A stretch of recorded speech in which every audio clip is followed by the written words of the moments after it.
बैठो बैठो। सोनल सोनल,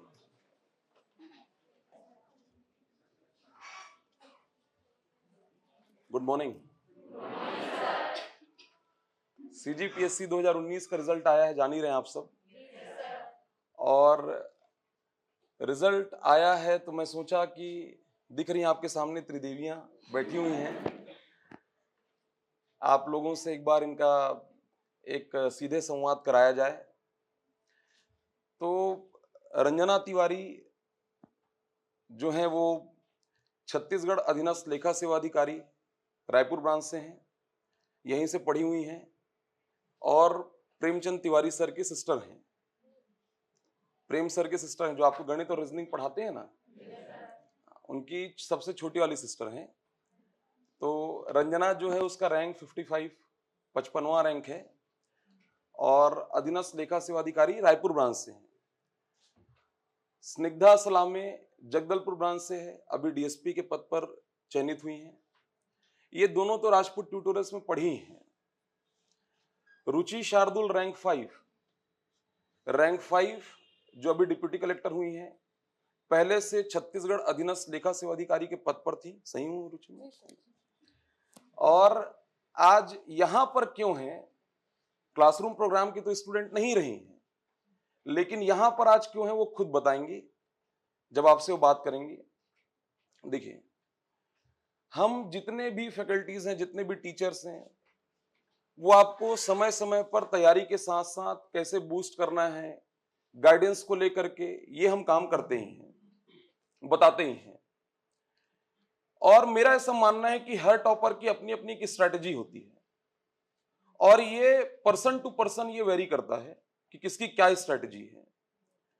अब आप इन तीनों से जब बात करेंगे तो आप अपने आप को कहां पर पाएंगे, आप इन तीनों में अपने आप को कहां पर देखेंगे, आप इनसे क्या पूछना चाहते हैं, आपकी स्ट्रैटेजी में, आपकी तैयारी में कहां पर क्या कमी है, क्या इनसे बात करने के बाद वो दूर हो सकती है। इन्हीं कारणों से आज मैं इन सभी से आपको मिला रहा हूं। तो पहले एक स्वागत करने के बाद मैं चाहता हूं कि आज आप उधर बैठे हैं, एक समय ऐसा आए कि आप भी यहां पर आकर के बैठें।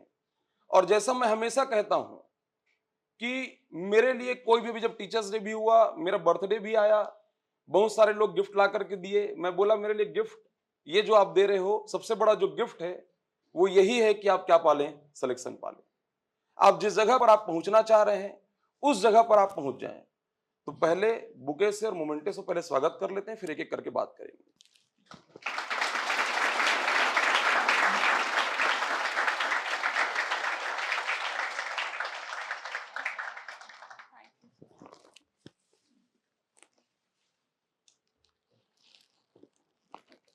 मास्क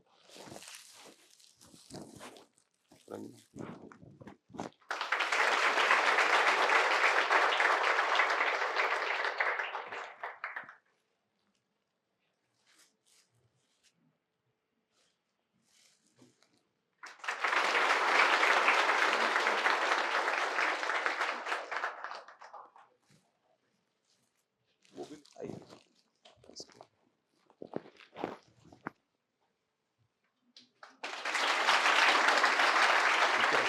रखो।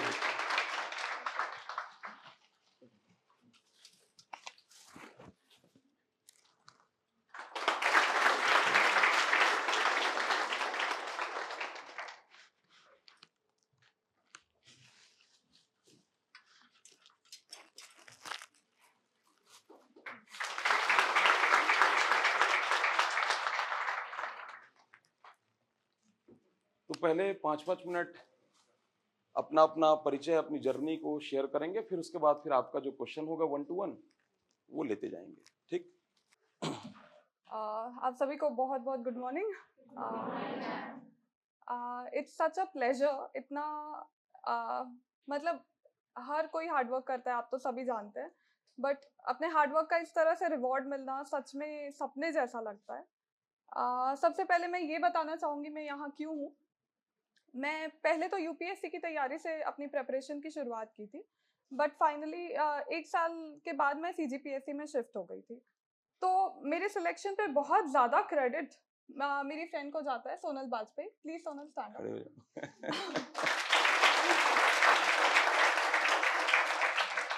और सोनल इस संस्था से जुड़ी हुई है, तो आई होप वो बहुत सारे लोगों को तो चयनित करवाएगी ही एक दिन। शायद मुझे खड़े करवाए, मुझे क्रेडिट दे अपने सिलेक्शन का डिप्टी कलेक्टर के रूप में। और कभी कभी मैं सोनल के थ्रू सर से भी पूछती थी ऐसे टॉपिक्स के बारे में, गाइडेंस एंड एवरीथिंग। तो सर को भी थैंक यू कि मैं इंस्टीट्यूट से नहीं भी जुड़ी थी पर उन्होंने हेल्प की। उन्होंने ये नहीं सोचा कि मेरे इंस्टीट्यूट की नहीं है तो ऐसा मतलब उनकी तरफ से भी मुझे हेल्प मिली, तो I am very grateful to him for that. इसके अलावा 1 साल मैंने सीजीपीएससी यूपीएससी की तैयारी की, फिर मैंने सीजीपीएससी स्टार्ट किया। सीजी के कॉन्सेप्ट सोनल के काफ़ी अच्छे थे, उसके साथ पढ़ के मुझे बहुत क्लैरिटी आई। 1 साल की प्रिपरेशन के बाद मेरा अधीनस्थ लेखा सेवा अधिकारी में सिलेक्शन हो गया। 2016 पीएससी 100 रैंक आई थी मेरी। 2017 में मैंने मेहनत ज़्यादा की थी, मुझे उम्मीद थी कि तभी शायद क्लास 2 या डिप्टी कलेक्टर के रूप में मैं चयनित हो जाऊंगी, पर नहीं हुआ। मैथ्स में अच्छा स्कोर था, फिर भी नहीं हुआ। काफ़ी एक्सपेक्टेशन थी, डीएसपी वेटिंग आया उस साल। और फाइनली अभी 2019 में 5th रैंक आई and I got selected as deputy collector. तो दिस वाज माय जर्नी। शुरू में कुछ गलतियां करती थी, मुझे लगता है नॉलेज तो पहले भी सही था, बट उसको प्रेजेंट करने की टेक्निक में थोड़ी शॉर्टकमिंग थी।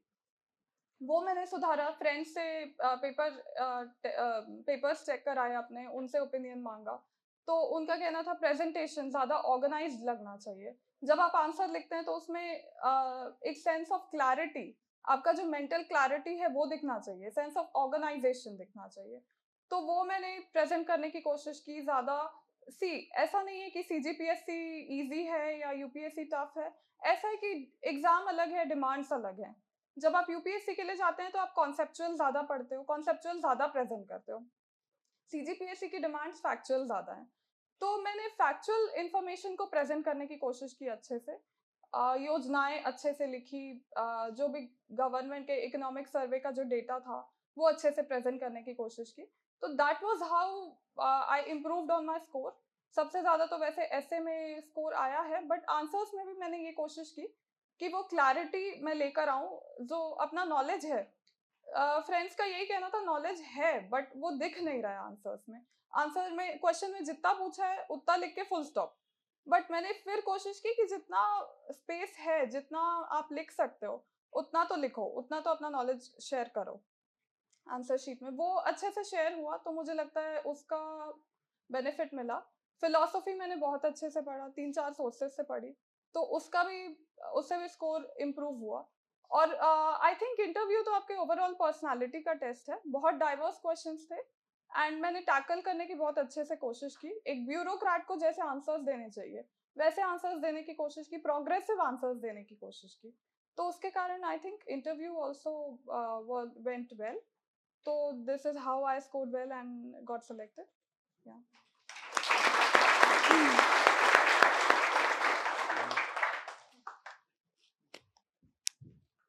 माइक ले लेना उसका।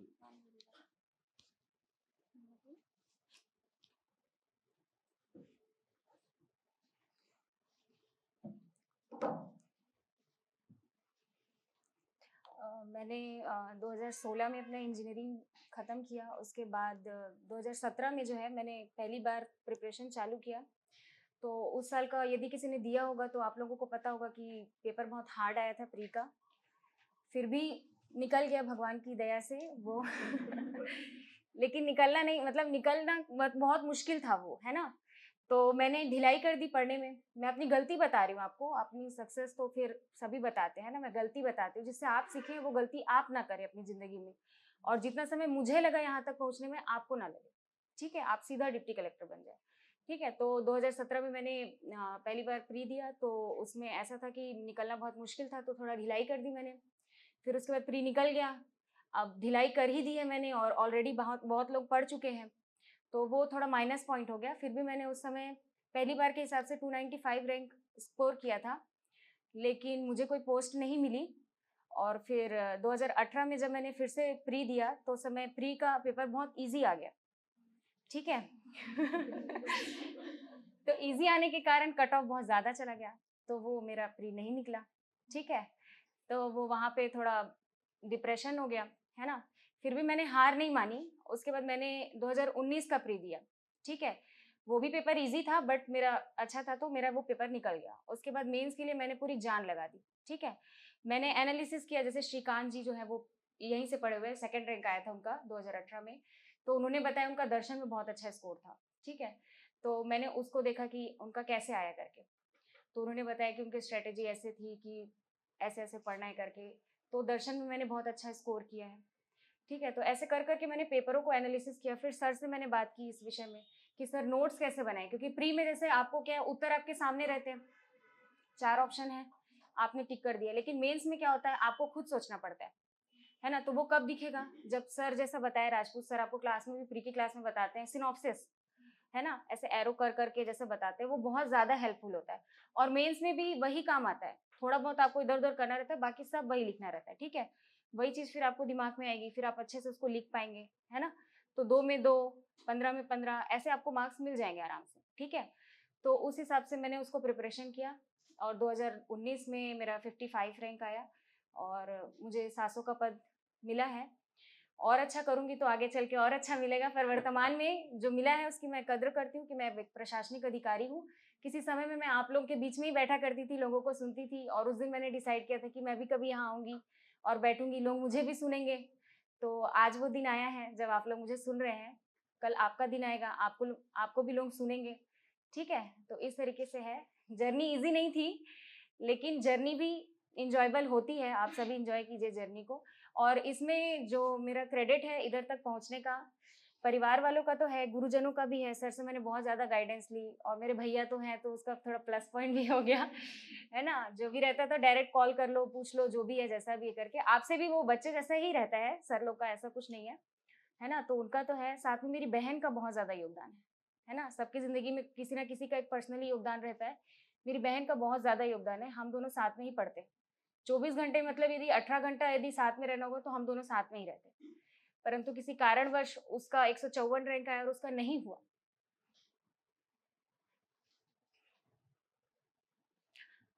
तो वो सॉरी, हाँ, दोनों एक्चुअल में है नहीं जुड़वा, लेकिन रेणु और रंजना हमेशा ये लोग साथ में रहे हैं, प्रिपरेशन साथ का है, और इस सक्सेस को इसने सेलिब्रेट नहीं किया है। मैंने नहीं एक घर में मिठाई इन्होंने, तक नहीं खाई, आप लोग को बता दूं। मतलब मिठाई तक भी नहीं आया। क्यों? क्योंकि उसका जो रैंक है वो 154 गया, सिलेक्शन नहीं हुआ इस कारण से। लेकिन ऐसा उम्मीद है कि, मतलब मैं जो देखता हूं इन दोनों बहनों को, ये ऐसे हैं कि टॉप 10 में जगह ये बना लेंगे, और दोनों ही बना लेंगे।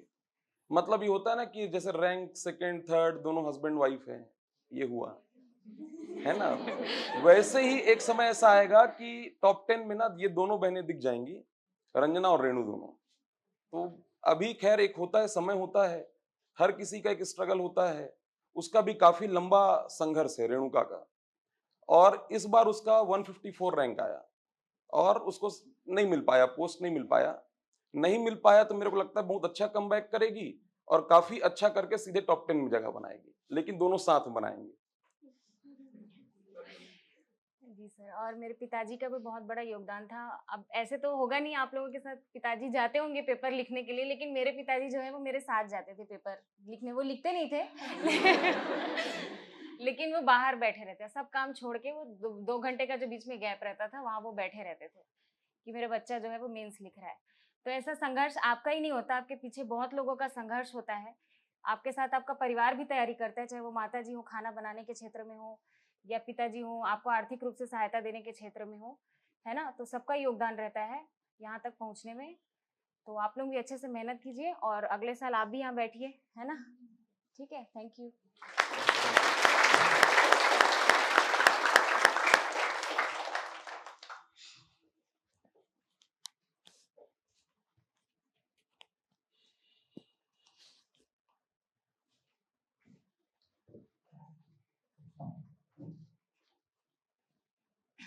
respected my mentors, Rajput tutorial sir, CS Rajput sir, Tiwari sir, dear friends, my students, very warm good morning to all of you. मैं जगदलपुर ब्रांच से मैंने अपनी राजपूत के जगदलपुर ब्रांच से मैंने अपनी पढ़ाई की है। मैंने अपनी प्रिपरेशन फुल फ्लेज्ड एक्चुअली 2017 से शुरू की है।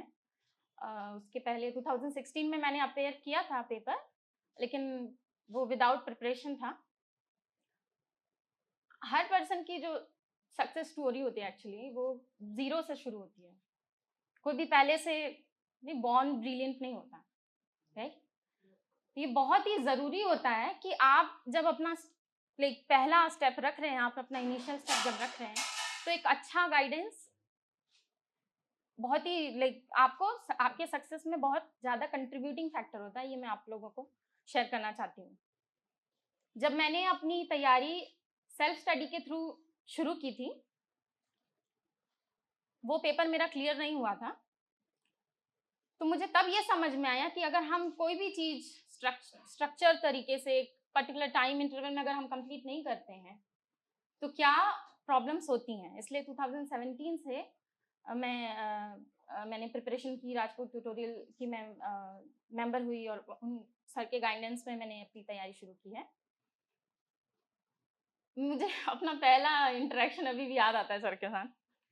I'm literally, and this is really overwhelming situation for me today, क्योंकि मुझसे जो सवाल पूछा गया था ना सर ने मुझसे, आई वॉज ब्लैंक, मैं ब्लैंक खड़ी हुई थी।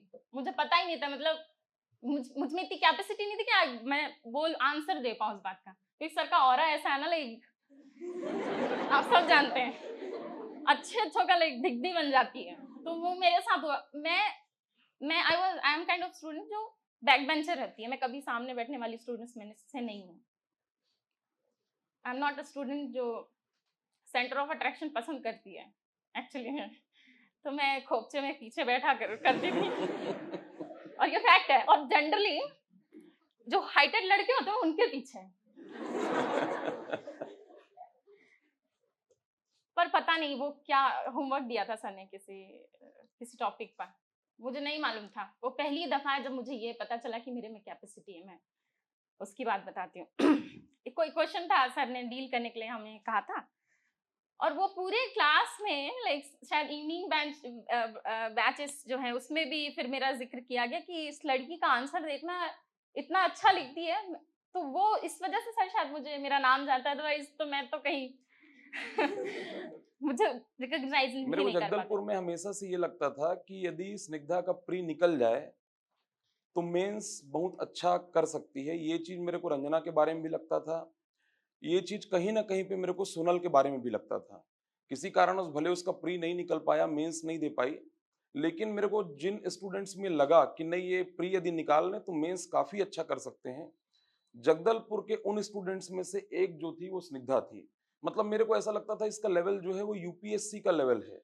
भले ठीक है कि मतलब 2017 का जो था नहीं हो पाया, लेकिन कहीं ना कहीं पे मेरे को ये लग रहा था कि ये यदि मेंस लिखे तो काफी अच्छा कर जाए, और इस बार 2019 में कर गई, इसीलिए अभी डीएसपी हो गई। तो अगर किसी को सर ने रिकॉग्नाइज किया है, इनकी नजर इतनी पारखी है, they are the king makers, मैं आपको कह रही हूँ। तो ट्रस्ट देयर इंस्टिंक्ट्स। मुझे अपने पे कॉन्फिडेंस नहीं था, मुझे सर के कॉन्फिडेंस पे कॉन्फिडेंस था एक्चुअली में। मैं I am not a maths student actually, that too. मैं बायोटेक्नोलॉजी साइंस बैकग्राउंड की लड़की हूँ, तो मुझे ये वाला भी फियर है कि मैं मैथ्स में अच्छी नहीं हूँ। तो तिवारी सर जो है, मैं उनको क्रेडिट रियली देना चाहूंगी कि वो मुझे हमेशा बूस्ट करते हैं। तुम सोचती हो तो मतलब दिमाग में सारे तुम्हारे कि तुम नहीं कर सकती हो मैथ्स, तो उनकी वजह से मैं मैथ्स लिटरली क्योंकि ज़्यादातर बच्चे टेक्निकल और इंजीनियरिंग बैकग्राउंड के होते हैं, तो मैथ्स आखिरी मोमेंट में भी आप लोग कर सकते हैं तो हो जाता है जैसे। पर मेरे साथ ये सीन नहीं था बॉस। लिटरली मैंने शुरू से लेके आखिरी तक रोज ही मैथ सॉल्व किया, रोज। ऑल दो अभी वेटेज कम हो गया उसका, बट फिर भी क्योंकि वो हर बार मेरे लिए डिसाइडिंग फैक्टर हो जा रहा था कि मैंने 2016 में दिया, 17 में दिया, 18 में दिया, 3 साल नहीं निकले। डिप्रेशन तो ऐसे ही अलग हो जाता है। 2014 में कंप्लीट किया है, 2 साल वैसे ही नहीं पढ़ पाई मैं घर की सिचुएशन की वजह से। तो मैं ऐसे फेज में राजपूत ट्यूटोरियल की मेंबर हुई हूँ जब मैं अपने सबसे लोएस्ट फॉर्म में चल रही थी लाइफ के, डिप्रेशन के सबसे लोएस्ट फॉर्म में। तो वो जो डिप्रेशन से कम जिस मुझे बाहर जिसने निकाला वो राजपूत ट्यूटोरियल को मैं इसके लिए पूरा क्रेडिट देना चाहूंगी।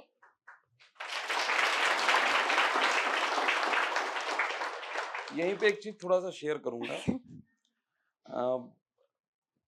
जो चीजें टच कर जाती हैं, मैं हमेशा बोलता हूं कि आप मेरे को किस रूप में ले रहे हैं या हम सबको किस रूप में ले रहे हैं, क्योंकि टीम है।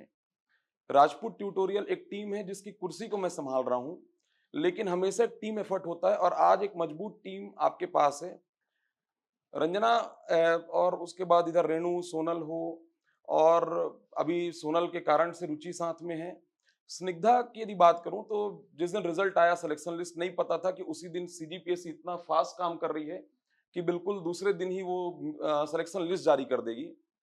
तो मैं यहाँ पे स्निग्धा से बिना पूछे इस बात को मैं शेयर कर रहा हूँ। और मैं स्निग्धा को उसके पहले रंजना को बताया, प्रेम को बताया कि 700 आ रहा है रंजना का, और स्निग्धा का जो है वो डीएसपी आ रहा है, मैं निकाल लिया था डीएसपी आ रहा है। स्निग्धा को फोन किया मैं, कि उसके पहले रंजना को किया था, किसी कारणवश बात नहीं हो पाई, फिर मैं स्निग्धा को लगाया कि डीएसपी आ रहा है। और स्निग्धा का फिर रात में जब सिलेक्शन लिस्ट आया तो फोन आया, और जब फोन आया तो खूब रो रही थी, मतलब बहुत ही ज्यादा रो रही थी। तो उसका पहला एक जैसी रोने के बाद रोते हुए एक लाइन वो बोली, और वही चीजें जो है ना, ये सबसे बड़ा रिवार्ड है हमारे लिए। तो ऐसा लगता है कि जीवन यहीं पे धन्य है, क्योंकि घर परिवार सब कुछ को साइड करके हम भी मतलब अपने आप को झोंक रहे होते हैं, और खास करके जगदलपुर ब्रांच में।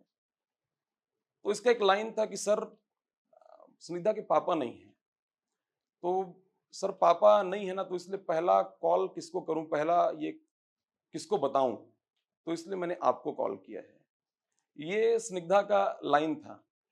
तो यहीं से क्या है कि ये बड़ा रिवार्ड है, और ये प्राउड मोमेंट होता है, मतलब। और मैं चाहता हूं कि डीएसपी, हालांकि वो चाहती थी कि डीएसपी, लेकिन एक समय ऐसा आएगा कि वो डीसी भी निकाल लेगी, ये है उसके में। Thank you sir.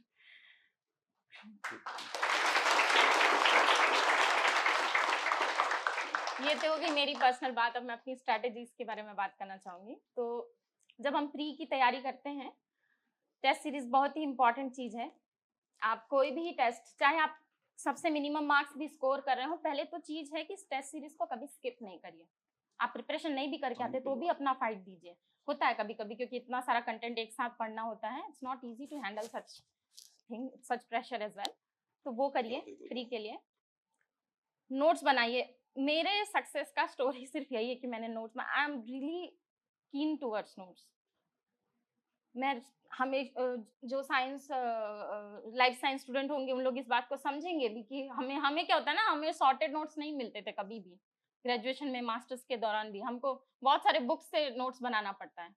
तो नोट्स बनाना एक बहुत ही इंपॉर्टेंट चीज है, सबसे पहला चीज। ठीक, जब थैंक यू, सबसे इंपॉर्टेंट चीज है। प्री का जब नोट्स बनाए तो जॉट डाउन करें पॉइंट्स, बहुत ही क्रिस्प नोट बनाएं। मैंने तो प्रिपरेशन में ये तक किया कि अपने नोट्स ना फोल्डिंग फॉर्म में बना के अपने पॉकेट तक में रखती थी, क्योंकि मेरे पास इतना टाइम नहीं होता था। मेरी मम्मी वर्किंग थी, मुझे घर संभालना होता था, उन्हें ऑफिस लेके आना जाना होता था, और 30 किलोमीटर में रोज जगदलपुर आया भी करती थी। सुबह 5:30 बजे निकलना पड़ता था मुझे घर से एक्चुअली। तो वो ऐसे समय में आप अपने टाइम को कितना इफेक्टिवली यूटिलाइज करते हैं, that's the thing is effective resource management जिसको बोलते हैं, वो करने की जरूरत होती है। हमें क्या होता है, प्लेंटी ऑफ कंटेंट मिल जाता है पढ़ने के लिए, तो हम ना उसमें से सेलेक्टिव नहीं, स्क्रीनिंग नहीं कर पाते कि हमें क्या पढ़ना है। 10 चीजें होना इंपॉर्टेंट नहीं है, 2 चीजें होना इंपॉर्टेंट और बहुत तगड़े से होना इंपॉर्टेंट है, ये बात याद रखिए।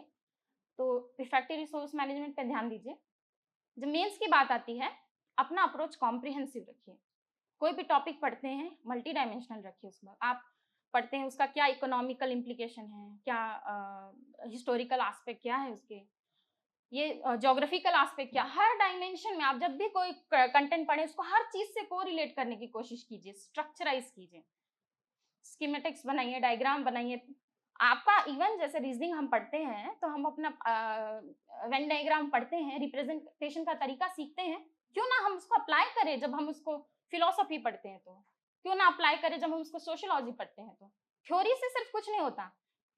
जब हम मेंस राइटिंग करते हैं एक्चुअली, सामने वाला जो बैठा ना, हजारों कॉपियां उसके पास चेक करने को, राइट?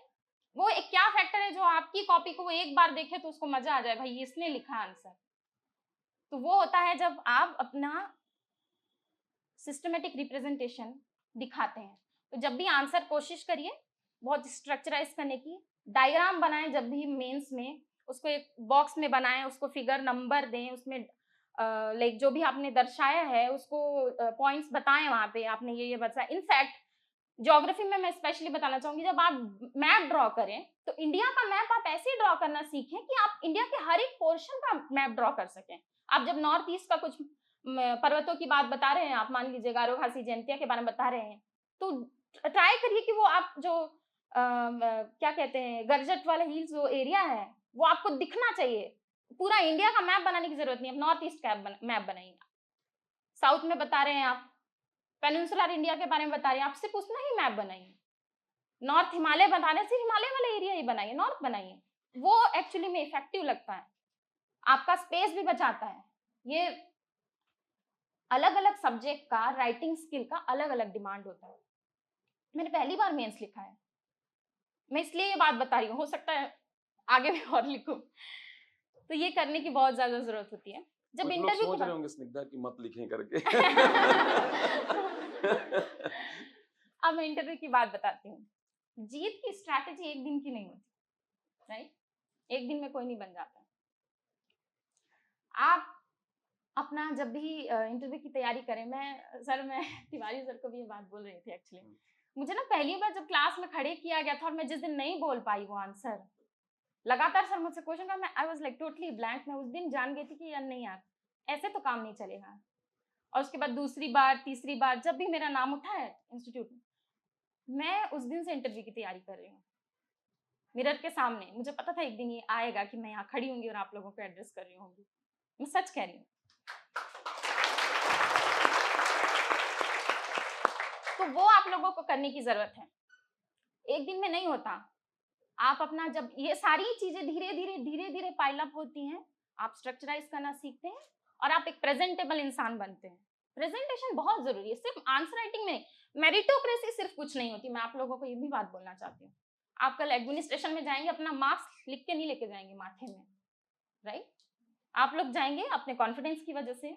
वहां पे जब डील करेंगे तो आपका कॉम्प्रहेंशन काम आएगा, वहां पे आपका प्रेजेंटेशन काम आएगा। लोग आपको तब सुनेंगे जब आप प्रेजेंटेबल होंगे वहां, राइट? लोगों के सामने दिखेंगे तब। तो वो पावर, वो एनर्जी आप में से इमिट करना चाहिए, बहुत जरूरी है ये बात। ये तीनों ही बातें मैं इनफैक्ट हॉबी सिलेक्शन के ऊपर भी मैं बोलना चाहूंगी कि आपकी हॉबी कुछ ऐसी होनी चाहिए जो आपके मतलब प्रिपरेशन में आपको हेल्प करे, आपके स्किल्स इंप्रूव करे। जैसे रंजना मैम का बहुत अच्छा हॉबी है, डिबेट कर सकती हैं, बहुत अच्छा उनका प्रेजेंटेशन निबंध में बहुत अच्छा लिखती है मैम, तो उनकी हॉबी ने उनको हेल्प किया है, राइट? तो ऐसी कोई हॉबी होनी चाहिए आपकी जो आपके ही प्रिपरेशन में आपको हमेशा मदद करे। अपने अराउंड में एम्बियंस ऐसा क्रिएट करिए कि हर एक फैक्टर आपको बस मोटिवेट कर रहा हो कि आपको एक दिन ये बनना है। टीवी में कोई ऐड देखते हैं, ये सारी चीजें अपने दिमाग में होती है, मतलब हमको सेलेक्ट करना होता है। ये होता है पॉजिटिव अप्रोच जिसको हम कहते हैं। टीवी में कोई ऐड चल रहा है, जीत की तैयारी एक दिन में नहीं होती, बोर्नविटा का ऐड है, राइट? तो वो चीजें होती है। कौन बोलता है डिप्रेशन होता है ना, बोलते ना, कहाँ से लाते मैडम इतना एनर्जी, कहाँ कैसे मोटिवेट रहते? तो ऐसे मोटिवेट रहते हैं मैं एक लड़की हूँ यार, जब मैं वुमेन फैक्टर की बात करूंगी, क्या था ना, एक एज के बाद लड़कियों को शादी का प्रेशर बिल्ड होने लगता है। मैं 4 साल से क्लियर नहीं कर पाई, मैं कैटेगरी रैंक की लड़की हूँ, और ये फैक्टर भी मुझ पे बर्डन बनता गया यार कि कैटेगरी रैंक की लड़की कैसे नहीं क्लियर कर पा रही। होता है ये फैक्टर। तो ऐसे लोगों को, टॉक्सिक पीपल्स को एलिमिनेट करना सीखिए अपने लाइफ से। लेट देम टॉक यू, समझे? मत सोचिए किसी के बारे में, मत सोचिए। आपको अपने अंदर वो कॉन्फिडेंस, आपको अपने अंदर वो इंथुजियाज्म, वो सेल्फ ड्रिवन खुद लाना पड़ेगा। कोई नहीं बताएगा आपको, कोई आपके सपोर्ट में नहीं आने वाला है। मेरे साथ तो नहीं हुआ, इसलिए कह रही हूँ, कोई दूसरी चीज आपको ड्राइव नहीं कर सकती, सिर्फ आपका पावर आपको ड्राइव कर सकता है। I'm really overwhelming situation. I'm really thankful to the institute. और ईच एंड एवरी चीज जो आप लोगों की एनर्जी मुझे मीट कर रही है, मैम लोगों से मैं मिलकर आज जो फील कर रही हूँ, I'm really thankful and thank you so much.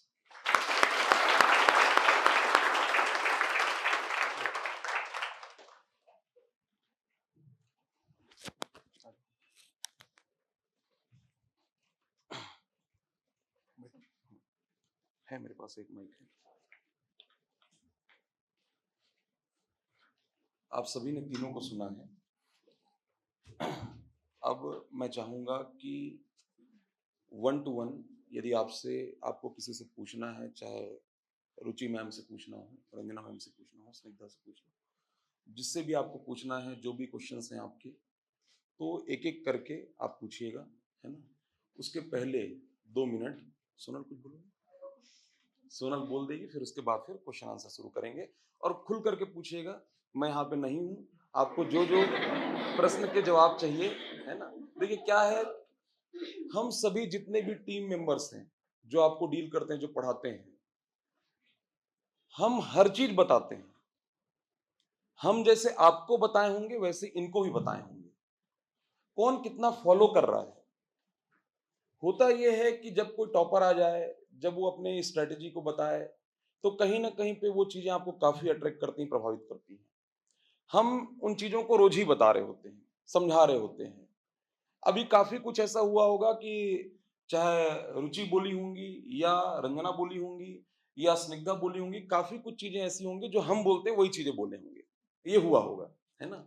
लेकिन फिर भी आपको लगता है कहीं पर किसी भी, चाहे किसी पेपर की बात हो, प्रीलिम्स की बात हो, मेंस को लेकर के, इंटरव्यू को लेकर के, पर्सनल लेवल पे कहीं पर भी आपको लगता है कि नहीं कोई सवाल आपको पूछना चाहिए इनसे, और ये जवाब यदि उसका दे पाए, है ना, देंगे ही। खास करके जो पढ़ाई है, जो आपका प्रिपरेशन है, उसको लेकर के जो स्ट्रैटेजी है, उसको तो हालांकि उन्होंने डिस्कस किया है, लेकिन आपके प्रश्नों के जवाब वो देंगे।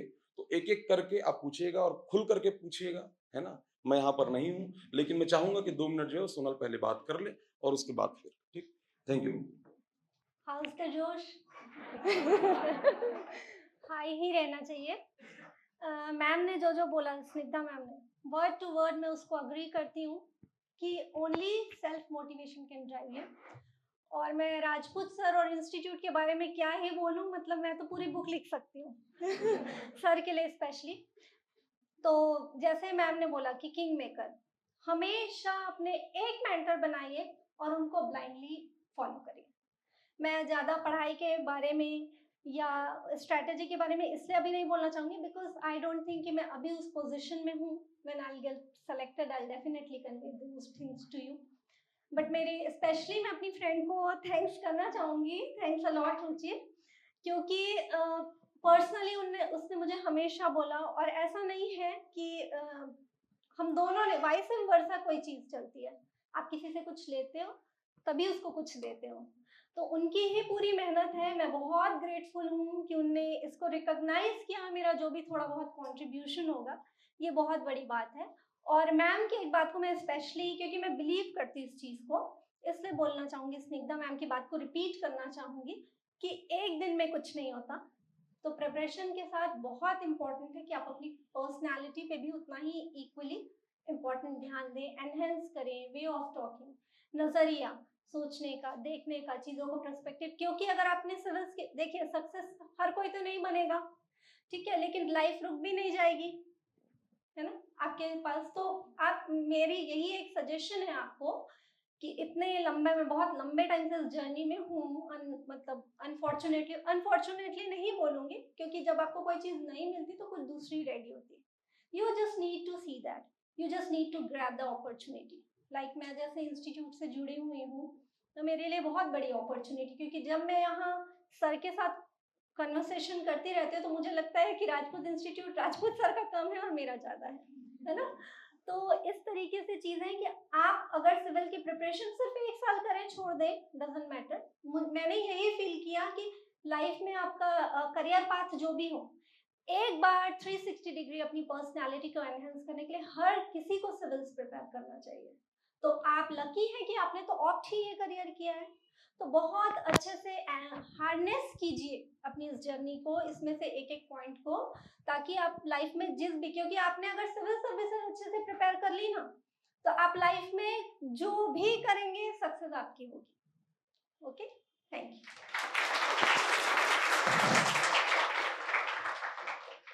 मैम जैसे सॉरी आप पहले नाम बताइए अपना। मैम मेरा नाम डोमिन भोयर है। रोहिन सॉरी डोमिन भोयर। रोहिन गोयल। डोमिन डोमिन मैं अभी भी नहीं सुन पाई। DOMIN डोमिन डोमिन। हाँ डोमिन। हाँ। Okay fine. मैम जैसे कि आप वहाँ सुबह कोचिंग जाते थे 5:30 बजे और आप मतलब रात को सोने का टाइम और जैसे मतलब जल्दी ही सोते होंगे हाँ। जैसे सुबह उठ के जाना है तो थोड़ा नाइट स्टडी का वो गलत इंसान से गलत क्वेश्चन पूछ रहे हो। आई एम नॉट नाइट ड्वेलर। मैं रात को पढ़ाई करने वालों में से नहीं हूँ। जी मैम लिटरली नहीं, मेरे पास नहीं होता था समय इसलिए। बट अगर देखिए ना, पढ़ने का जो टाइम है ऐसा कुछ इसका कोई राइट हैंड थंब रूल नहीं है। आप लोग ऐसे भी स्टूडेंट हैं जो लेट नाइट स्टडी करते हैं और एग्जाम क्लियर करते हैं, और कुछ ऐसे भी हैं जो दिन में पढ़ते हैं। अब मैं जनरली दिन में नहीं होता था समय इसलिए, पर आप अलग अलग लोग अपना अपना एक्सपीरियंस बताते हैं, तो उस हिसाब से टाइम बस कंसिस्टेंट होने की जरूरत है। पूछते हैं जैसे लोग, आपका ये भी हो सकता है कि कितने घंटे पढ़ाई करना चाहिए, तो घंटे का कुछ नहीं है। जब शुरू करते हैं आप तो आप बिल्ड करते हैं 2 घंटे से अपनी स्ट्रैटेजी। एग्जाम आते आते वो ना 18 घंटे चले जाते हैं, आपको पता ही नहीं चलता। लिटरली पता नहीं चलता। मेरी माँ को ना चपेट लगा के उठाना पड़ता था मुझे, उठ रही है कि नहीं, अब ये सिचुएशन हो जाता है। तो ऐसा कुछ नहीं है कि रोज 6 घंटे पढ़ना है, रोज 5 घंटे पढ़ना है। अरे बस पढ़ना है, एक दिन मन नहीं होता 2 घंटे ही पढ़ो। पर पहले क्या होता है, वो हम लोग को पेस बनाने के लिए ना शुरू में ऐसा करना पड़ता है कि रोज पढ़ना पड़ता है। 2 ही घंटे पढ़ो पहले, फिर 3 घंटे। अपना स्ट्रैटेजी धीरे धीरे, हम अपना पेस धीरे धीरे बढ़ाना चाहिए। तो ऐसा कोई टाइम का नहीं है, ठीक।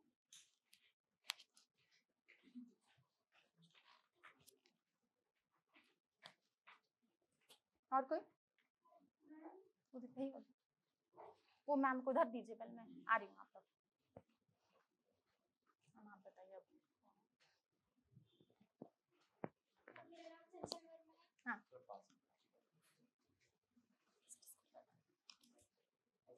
ऐसे पकड़ लो ऐसे। हाँ ठीक है। गुड मॉर्निंग मैम, मेरा नाम चंचल वर्मा है। सबसे पहले आप सभी को बहुत बहुत बधाई मैम। Thank you. मैम मेरा क्वेश्चन ये था कि मेंस का जो एग्ज़ाम होता है वो कंटिन्यू होता है और फिर पेपर भी लिखना रहता है, तो मैम उसमें ये क्वेश्चन था मेरा कि how we can set our mind कि उस दिन में मतलब पेपर कैसे लिखे। 2 पेपर देना रहता है तो बहुत प्रेशर रहता है, तो फिर कैसे उसको हैंडल करना चाहिए, ये था। एक्चुअली मैक्सिमम लोग बहुत एक तो ये चीज भी की जा सकती है कि आप इतने अच्छे से पढ़ के गए हो कि उस दिन रिवीजन की जरूरत ना हो। हाँ।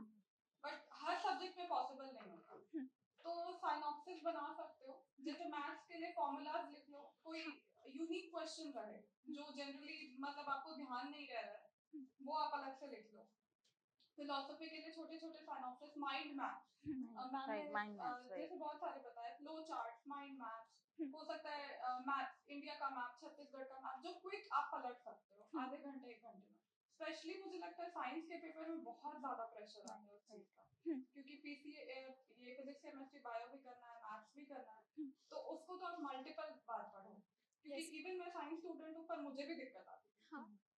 एंड साइंस को डायग्राम से भी एनहांस कर सकते हो, तो वो चीजें तो आप पहले से ध्यान में रखिए, जो चीजें एनहांसिंग हो सकती हैं।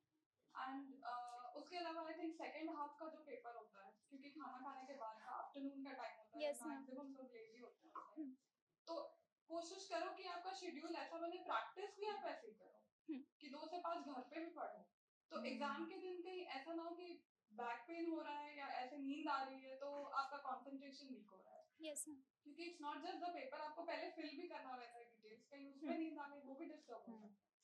तो आपको हैबिट भी वैसी बनानी चाहिए, जो टाइम आप एग्जाम में लिखने वाले हो वो टाइम घर पे भी लिखने की प्रैक्टिस करो, या अगर नहीं कर पा रहे हो तो एटलीस्ट 15 डेज पहले अपना बायोलॉजिकल जो क्लॉक है, जो रिदम है स्लीप का, वो ऐसा एडजस्ट कर लो कि आप वहां लिख पाओ। अगर पूरे टाइम नहीं कर पा रहे हो, क्योंकि मैं नाइट आउट हूँ मैम, मैं बहुत लेट नाइट तक पढ़ती थी। यस। और आई थिंक 2016 के मैथ्स के टाइम ऐसा हुआ था कि पेन भी स्टार्ट हो गया था मुझे, और एक बार मैं झूल गई थी पेपर लिखते लिखते, तो वो सेट करना बहुत जरूरी है। और वैसे तीसरे दिन फिलोसफी का पेपर होता है। फिलोसफी का तो बहुत छोटा साइनॉप्सिस बना लो, एक लाइन का बना लो, मतलब जो भी कॉन्सेप्ट है, याद बात है, 1 लाइन बना लो, तो एटलीस्ट वो 1 लाइन तो आप रिवाइज कर पाओ। पूरा रिवाइज कर पाना तो बहुत मुश्किल है, करने वाले कर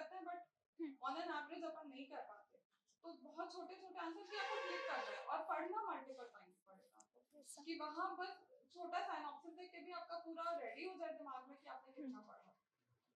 यस मैम, और एक क्वेश्चन ये था कि इंटरनेशनल जो रिलेशनशिप होता है हाँ। तो उसमें हम लोग को इस राइटिंग में बहुत हेल्पफुल होता है वो, तो हाँ। फिर उसका प्रिपरेशन कैसे किया जाए? वैसे सर लोग तो बताते हैं, बाकी आप लोग का स्ट्रेटजी जानना चाहती थी। एक्चुअली मैम ने जैसा बोला था कि कोई भी चीज को ना उसका हिस्टोरिकल डायमेंशन समझते हुए पढ़ना चाहिए, यस मैम। स्पेशली इंटरनेशनल में। आई थिंक जैसे ये पैलेस्टीन वाला जो कॉन्फ्लिक्ट है, ये तो मतलब सदियों से चला आ रहा है, हर साल कुछ ना कुछ उसका निकल के आ जाता है, तो थोड़ा सा उसका हिस्टोरिकल समझिए क्योंकि वो बहुत कॉम्प्लेक्स है। Yes ma'am. एक बैकग्राउंड आपको समझने की जरूरत है। जब भी कोई चीज आती है ना, उसका थोड़ा विकिपीडिया में सर्च कर लो, एक पैरा पढ़ लो, तो आपको एक माइंड में फ्रेम बन जाएगा कि ये हो रहा है वहाँ पे। यस।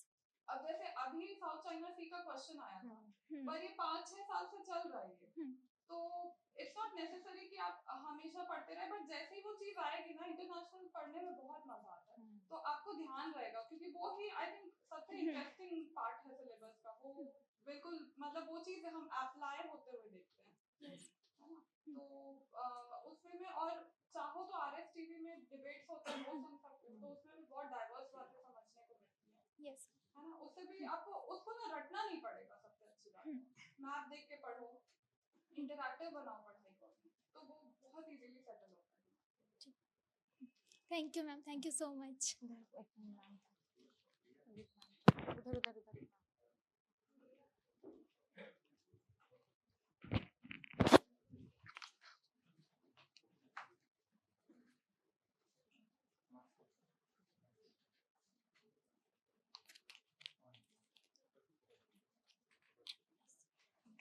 हेलो मैम, मेरा नाम दीपिका पटेल है।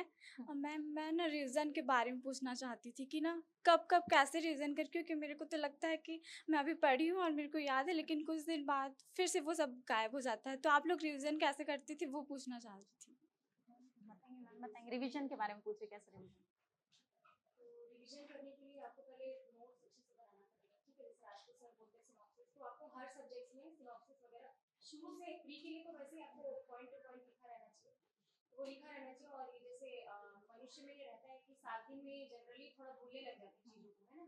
तो आप 7 दिन तक अपना जितना जो पढ़ना है पढ़िए, ठीक है? इसके बाद 7 दिन के बाद आप उसको रिवीजन कर लीजिए, यस ठीक है? फिर से उसको पूरा, और जैसे आप पढ़ते हैं ना एक बार, तो आपको ऐसा लगेगा मेरे को याद नहीं होगा, कोई याद नहीं होगा। आप क्या कीजिए, पूरा पहले पूरा पढ़ लीजिए जितना भी आपको पढ़ना है। जैसे एक सब्जेक्ट है छत्तीसगढ़, तो आप उसको पूरा एक बार पढ़िए, फिर आपको उस समय याद नहीं होगा, ठीक है? मैं गारंटी देती हूँ। उसके बाद लेकिन आप दूसरी बार फिर उसको पढ़ेंगे तो बोलेंगे हाँ चलो मैंने पहले पढ़ा था, ठीक है?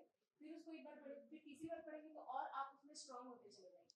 तो 7 दिन मैक्सिमम, ठीक है? नहीं तो 3 दिन में भी आप रिवीजन कर सकते हैं। फिर आपका टेस्ट जैसे सामने आता है ना, तो फिर आपके माइंड में आता है कि नहीं मेरे को और अच्छे से पढ़ना है, तो फिर वो रिवीजन ऑटोमेटिकली आपका हो जाएगा, ठीक है? लेकिन 7 दिन में, 1 महीने में ऐसे ना आपको करते रहना चाहिए, ठीक है? Okay ma'am, thank you. ये सब मैम मुझे पूछना था कि ये इंटरव्यू के लिए नाम आप बताइए सर अपना। जी, नाम बताइए, पहले नाम बताइए। मेरा नाम रुद्र प्रताप ठाकुर है जी। और मैं बस्तर से ही हूँ। हाँ हाँ हाँ। मुझे ये पूछना था कि इंटरव्यू के लिए आपने कैसे प्रिपरेशन किया था? अच्छा, मेरे से था ये सवाल।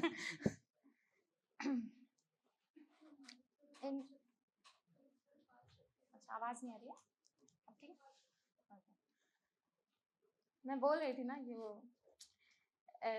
पहली बार जब सर ने मेरे को ना नोटिस किया था, एक्चुअली जब क्लास में मैं आंसर राइटिंग की वजह से, मैं लिटरली सच में मैंने ना मिरर के सामने तब से मैं प्रैक्टिस कर रही हूँ, सच में कर रही हूँ। बहुत लोगों को पागल, मेरी माँ को भी पागलपंती लगता है, करती क्या है ऐसे।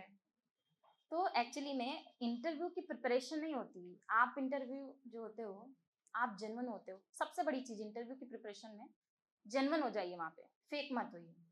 फेक लोग, वो लोग इतने एक्सपीरियंस लोग हैं ना, पकड़ लेंगे आप फेक होगे तो।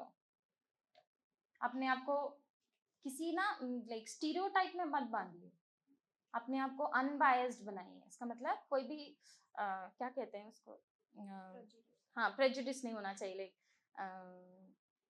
जो क्या कहते हैं हिंदी में, मेरे को ना शब्द नहीं आ रहा है, बट हाँ पूर्वाग्रहों से दूर रखना चाहिए अपने आप को। कोई भी पहले से किसी चीज को लेकर ना एक रेस्ट्रिक्ट मत करिए अपने थॉट को, सबसे पहली बात।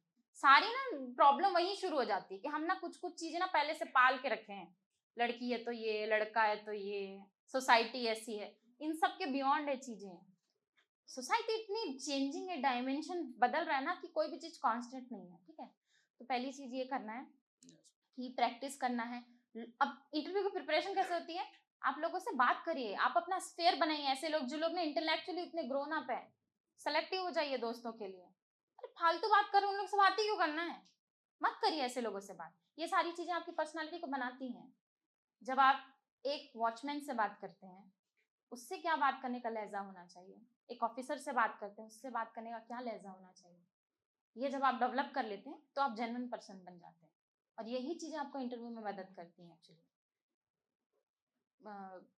राज्यसभा टीवी देखिए, मैं बोल रही थी जैसे ऑनलाइन तो इतने सारे लाइक अभी मटेरियल पड़े हुए हैं और इतनी सारी वीडियोस हैं, वो देखिए कि हर चीज में से ना लाइक कुछ भी चला, पेपर आप न्यूज़पेपर पढ़िए, मैं बहुत बड़ी न्यूज़पेपर वाली हूँ, बता देते हुए अभी से, रोज न्यूज़पेपर पढ़िए, उसमें हर दिन कुछ इतना अच्छा थॉट आता है ना जो आपको क्लिक कर जाता है।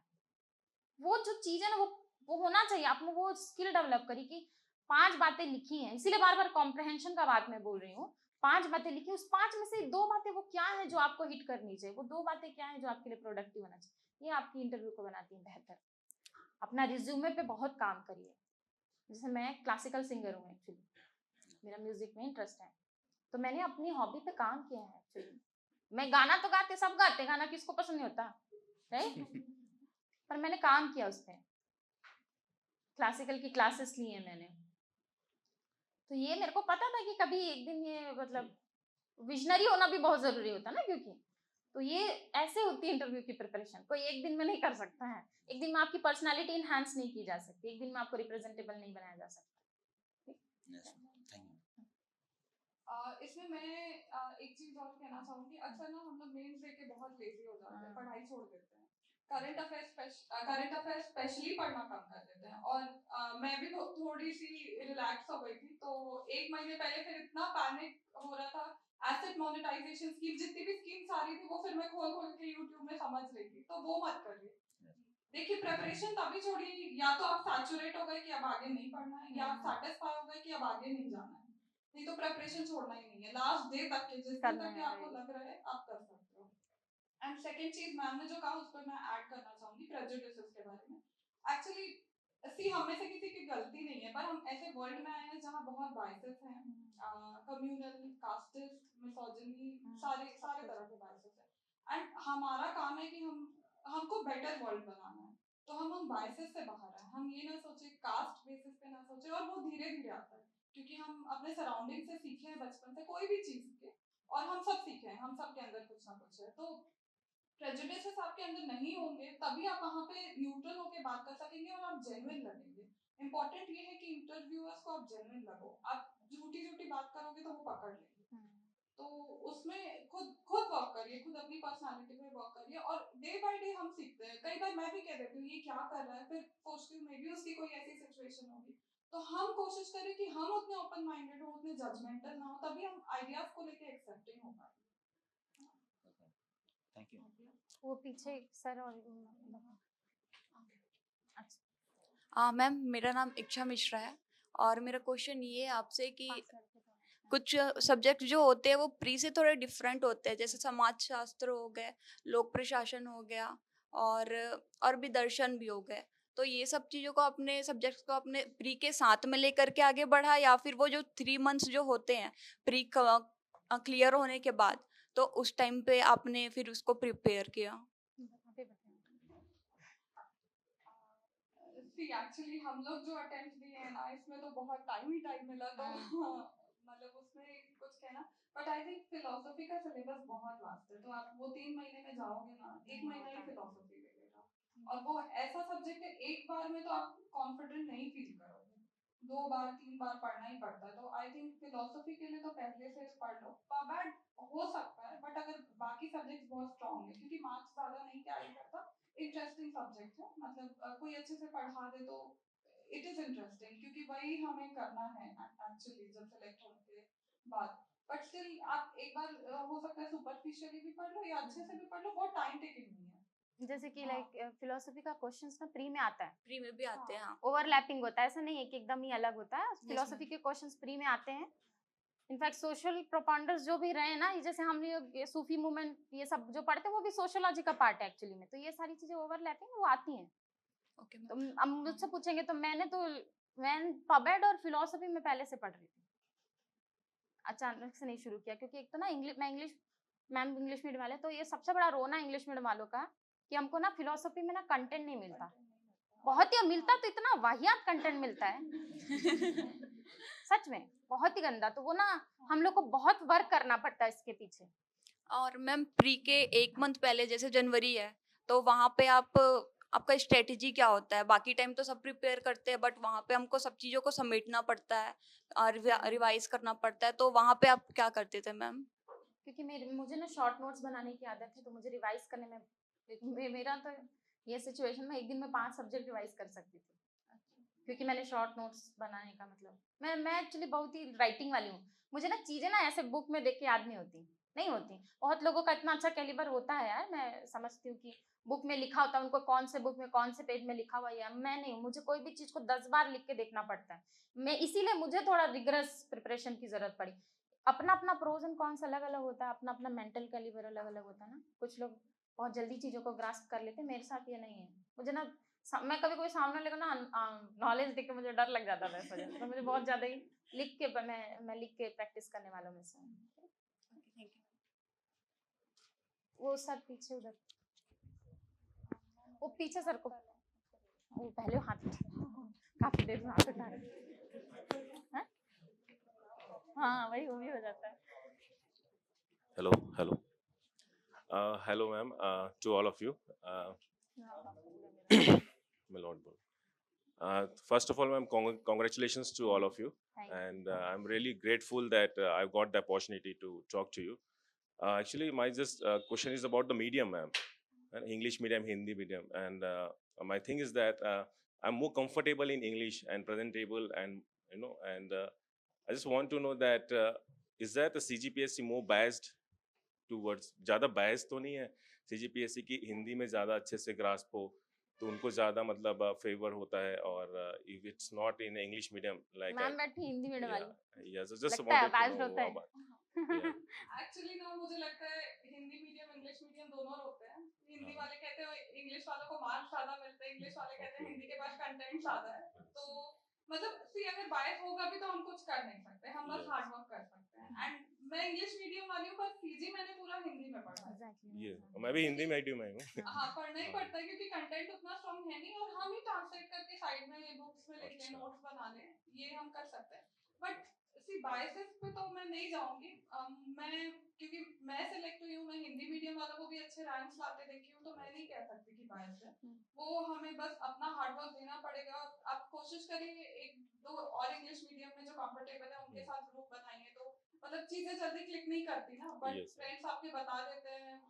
पंच मार्क कॉइंस को हिंदी में कुछ अलग ही बोलते हैं, अभी मुझे ध्यान नहीं आ रहा है वो वाला, मुझे भी समझ में नहीं सिक्का सोनल ने बताया था मुझे कभी भी पढ़ते टाइम। तो आई थिंक वो 2-3 लोग रहते हैं, या फिर गूगल कर लीजिए, वो हो जाता है। But I won't say it's biased. It's not biased. Okay. Language is not a barrier. Exactly. Yes. It's not a Just barrier. that's what I wanted to know. It's not a barrier, right? जबकि it's a positive aspect कि आप हिंदी में भी उतना अच्छे हो, English में भी उतना अच्छे हो, बहुत अच्छी बात होती है। मैं तो रनिंग नोट्स बनाने वालों में से, सर हिंदी में पढ़ा रहे, मैं इंग्लिश में पीछे लिख रही होती थी। तो इतना कमांड हो जाना चाहिए आपका भाषा पे, इधर आप हिंदी पढ़ रहे हैं, इंग्लिश पढ़ रहे हैं, तो वो मदद भी करता है आगे जाके, आप प्रशासन में लोगों से कनेक्ट कर पाएंगे। तो हाँ ठीक, थैंक यू। इधर सर कोई थे ये सर, हाँ वो ग्रे टी शर्ट जिन्होंने, उनको दीजिए, मैंने काफी देर से। Good morning ma'am. पहले तो आप तीनों को बहुत बहुत शुभकामनाएं। मेरा नाम शांतनु सिंह है मैम। मेरा एक क्वेश्चन ये है कि मैं अभी से हम लोग हमारा जो बैच है वो सितंबर में अभी चालू हुआ है, तो मेरा ये कहना है कि जैसे प्री और मेंस दोनों हम लोग ज्वाइन किए हैं, तो जैसे मैं तैयारी कर रहा हूँ मैम, तो मैं मेंस के मतलब पॉइंट ऑफ व्यू से मतलब चालू करूँ कि प्री के, जैसे प्री तो मैं पढ़ रहा हूँ लेकिन मेंस के जैसे 7 पेपर होते हैं, तो कुछ ऐसे पेपर है कि उसको मैं साथ में लेके बाद में कुछ कर सकता हूँ, मतलब साथ साथ शाम को जैसे 1 आध घंटे 2 घंटे उस सब्जेक्ट में दे सकता हूँ, या कुछ ऐसे होंगे कि जैसे मेंस में कुछ ऐसे टॉपिक होंगे जो प्री में भी कॉमन होंगे, तो उसको करूँ, मतलब उसी में थोड़ा कंफ्यूजन है मैम कि मैं प्री करूँ। जी ठीक है, तो ये ऐसा है कि देखो कुछ सब्जेक्ट्स के बहुत सब्जेक्ट्स आपके जो है प्री और मेंस में कॉमन है।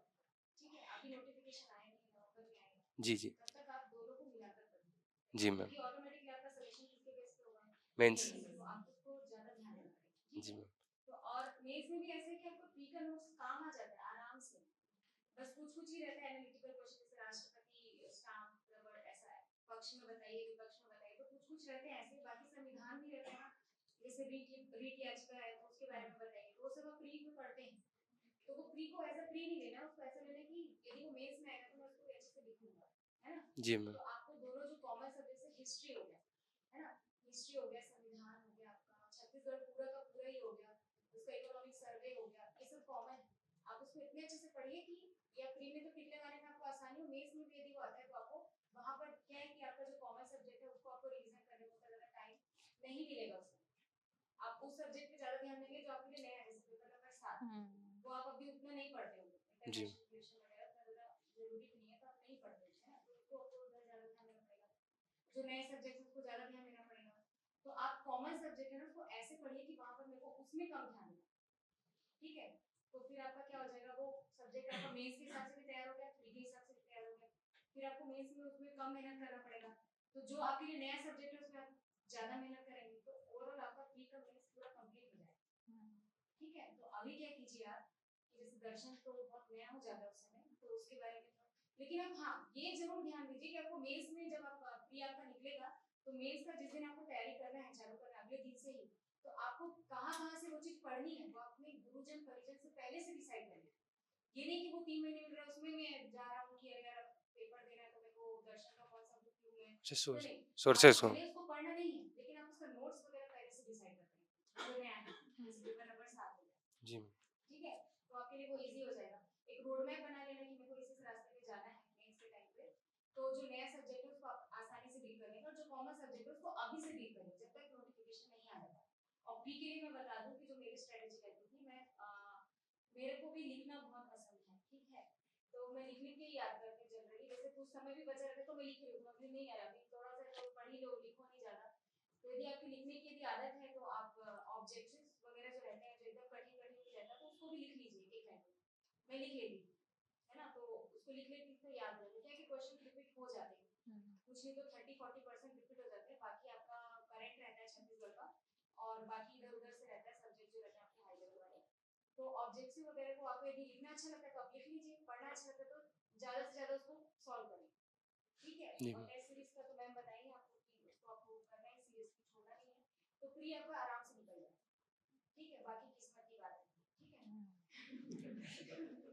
सर थे ना मेरे को। ठीक है, तो आप अपनी तरफ से पूरा 100% दीजिए। आप अभी फ्री होगा तो उसके लिए आप ऑब्जेक्टिव पे फोकस कीजिए, और जो कॉमन सब्जेक्ट है उसको अच्छे से डील कर लेना अभी से, और फिर मेंस आएगा तो सर लोग आपको अच्छे से गाइड कर ही देंगे, ठीक है? और इंटरव्यू में तो इतना कोई टेंशन वाला बात नहीं है, आप लोग अच्छे से कर लोगे, मुझे पता है, ठीक है? तो जब मैम। इंटरव्यू आएगा तब इंटरव्यू का टेंशन लीजिएगा, अभी आप प्री और मेंस का टेंशन लीजिए, ठीक है? जी टेंशन लीजिए ही मत, मैं तो बोलती हूँ जी टेंशन लेके कुछ होना नहीं है, तुम्हें क्या करना है, खुश रहना है, ठीक है? आप सभी को खुश रहना है और खुशी खुशी तैयारी करनी है, क्योंकि देखो जब आप अधिकारी बन जाएंगे ना तो उसकी अलग चिंताएं हो जाएंगी आपको, ठीक है? अभी है उसकी अलग चिंता है, तो चिंता कभी जाएगी नहीं, ठीक है?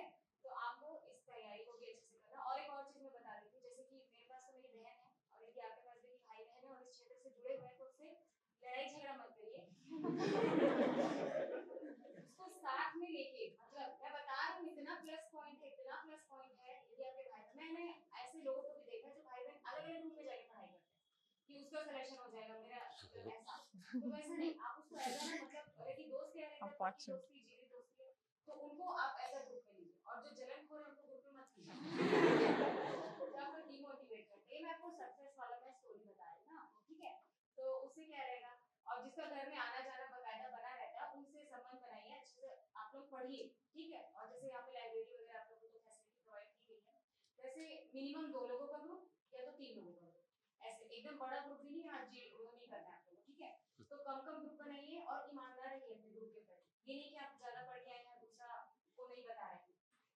वो नहीं जानता लेकिन ऊपर वाला सब जानता है, ठीक है। तो आपको क्या करना है कि ग्रुप स्टडी करनी है, ठीक है। उससे क्या हो जाएगा, चीजें आपको आसान हो जाएगी, बता रही बहुत आसान हो जाता है। मेरा और मेरी सिस्टर जब साथ में पढ़ते हैं ना, तो आधा काम मैं उसको दे देती हूँ, आधा काम मैं करती हूँ, फिर हम दोनों मिलकर जब उस काम को कंप्लीट करते हैं तो वो बहुत जल्दी कंप्लीट हो जाता है। यदि आपके पास ऐसा कुछ पावर है तो आप उसको यूटिलाइज कीजिए, तो वो आपको बहुत अच्छा हेल्प करेगा, ठीक है। Thank you ma'am. इधर सर को इधर इनको भी मेरा सामने। Good morning ma'am. मैम मेरा नाम प्रिंस यदू है। ये पूरे जर्नी में क्या क्या मिस्टेक्स नहीं करनी है वो पूछना था।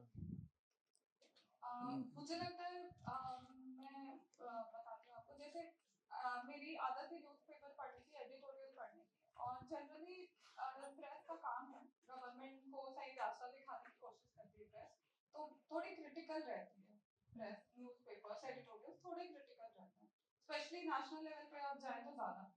और मेरा भी जैसे मेरा बायस है, मैं थोड़े सोशलिज्म की तरफ ज़्यादा लीन करती हूँ, तो मैं बहुत क्रिटिकल हो जाती हूँ कई बार जो कैपिटलिस्टिक स्कीम्स आती हैं उनकी। वो आंसर्स में दिख जाता था, एसेज में दिख जाता था। तो आपके बायसेस नहीं आने चाहिए, पहली चीज आंसर राइटिंग, ऐसे राइटिंग में।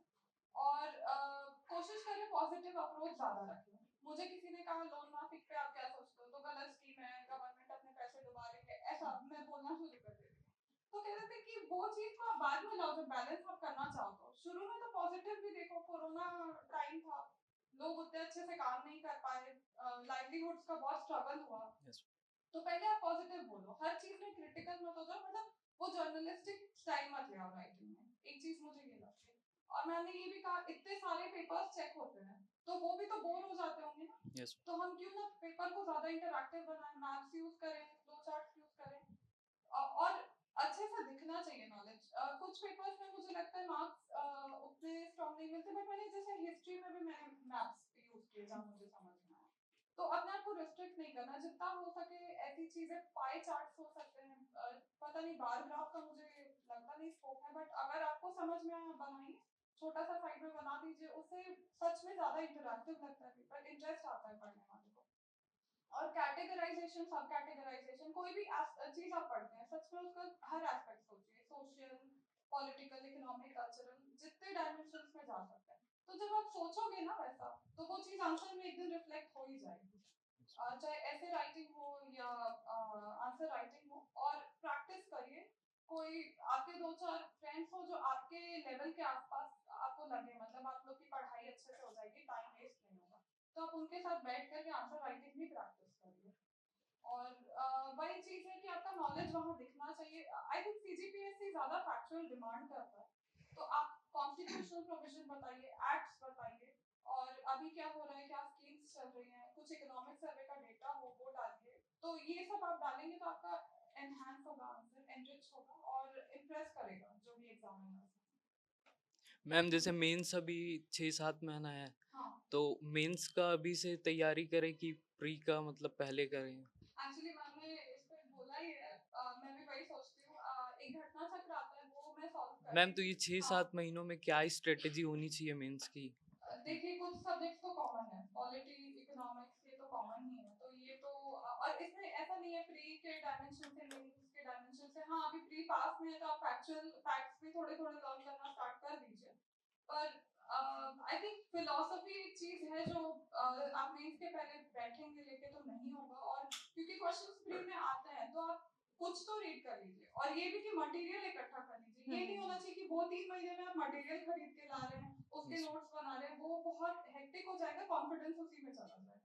तो बी मेंटली ये चीज आपको क्लियर होना चाहिए आप मेंस कहाँ से पढ़ोगे। और आई थिंक पॉलिटी हो गया, इकोनॉमिक्स हो गया, हिस्ट्री हो गया, ये तो कॉमन है, प्री में टिक करोगे, मेंस में वही चीज लिखोगे, बट ऐसा नहीं होगा कि आप अलग अलग चीज कर रहे हो। तो आई डोंट थिंक अलग स्ट्रैटेजीज होती है। ये जरूर होता है कि प्री में आप थोड़ा लर्न ज्यादा करते हो, और अब मेंस का भी तो प्री का भी कॉन्सेप्चुअल पेपर भी है, 1 2 3 ऐसे करके ऑप्शन दे देता है, फिर 1 and 2 1 and 1 2 and 3 ऐसे पूछता है। तो आई डोंट थिंक एकदम अलग स्ट्रैटेजीज हो सकती हैं, एक साथ ही लेके चलना पड़ेगा। Thank you ma'am. ये सर को एक क्वेश्चन था।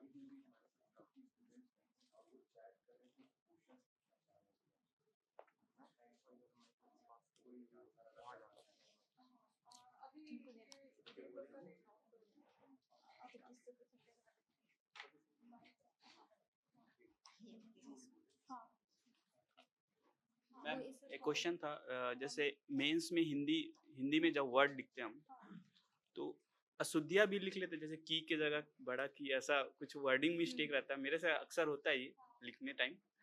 तो उसमें जैसे मेंस में हम लिखते हैं तो ऐसा गलती होने से कुछ प्रॉब्लम ऐसा तो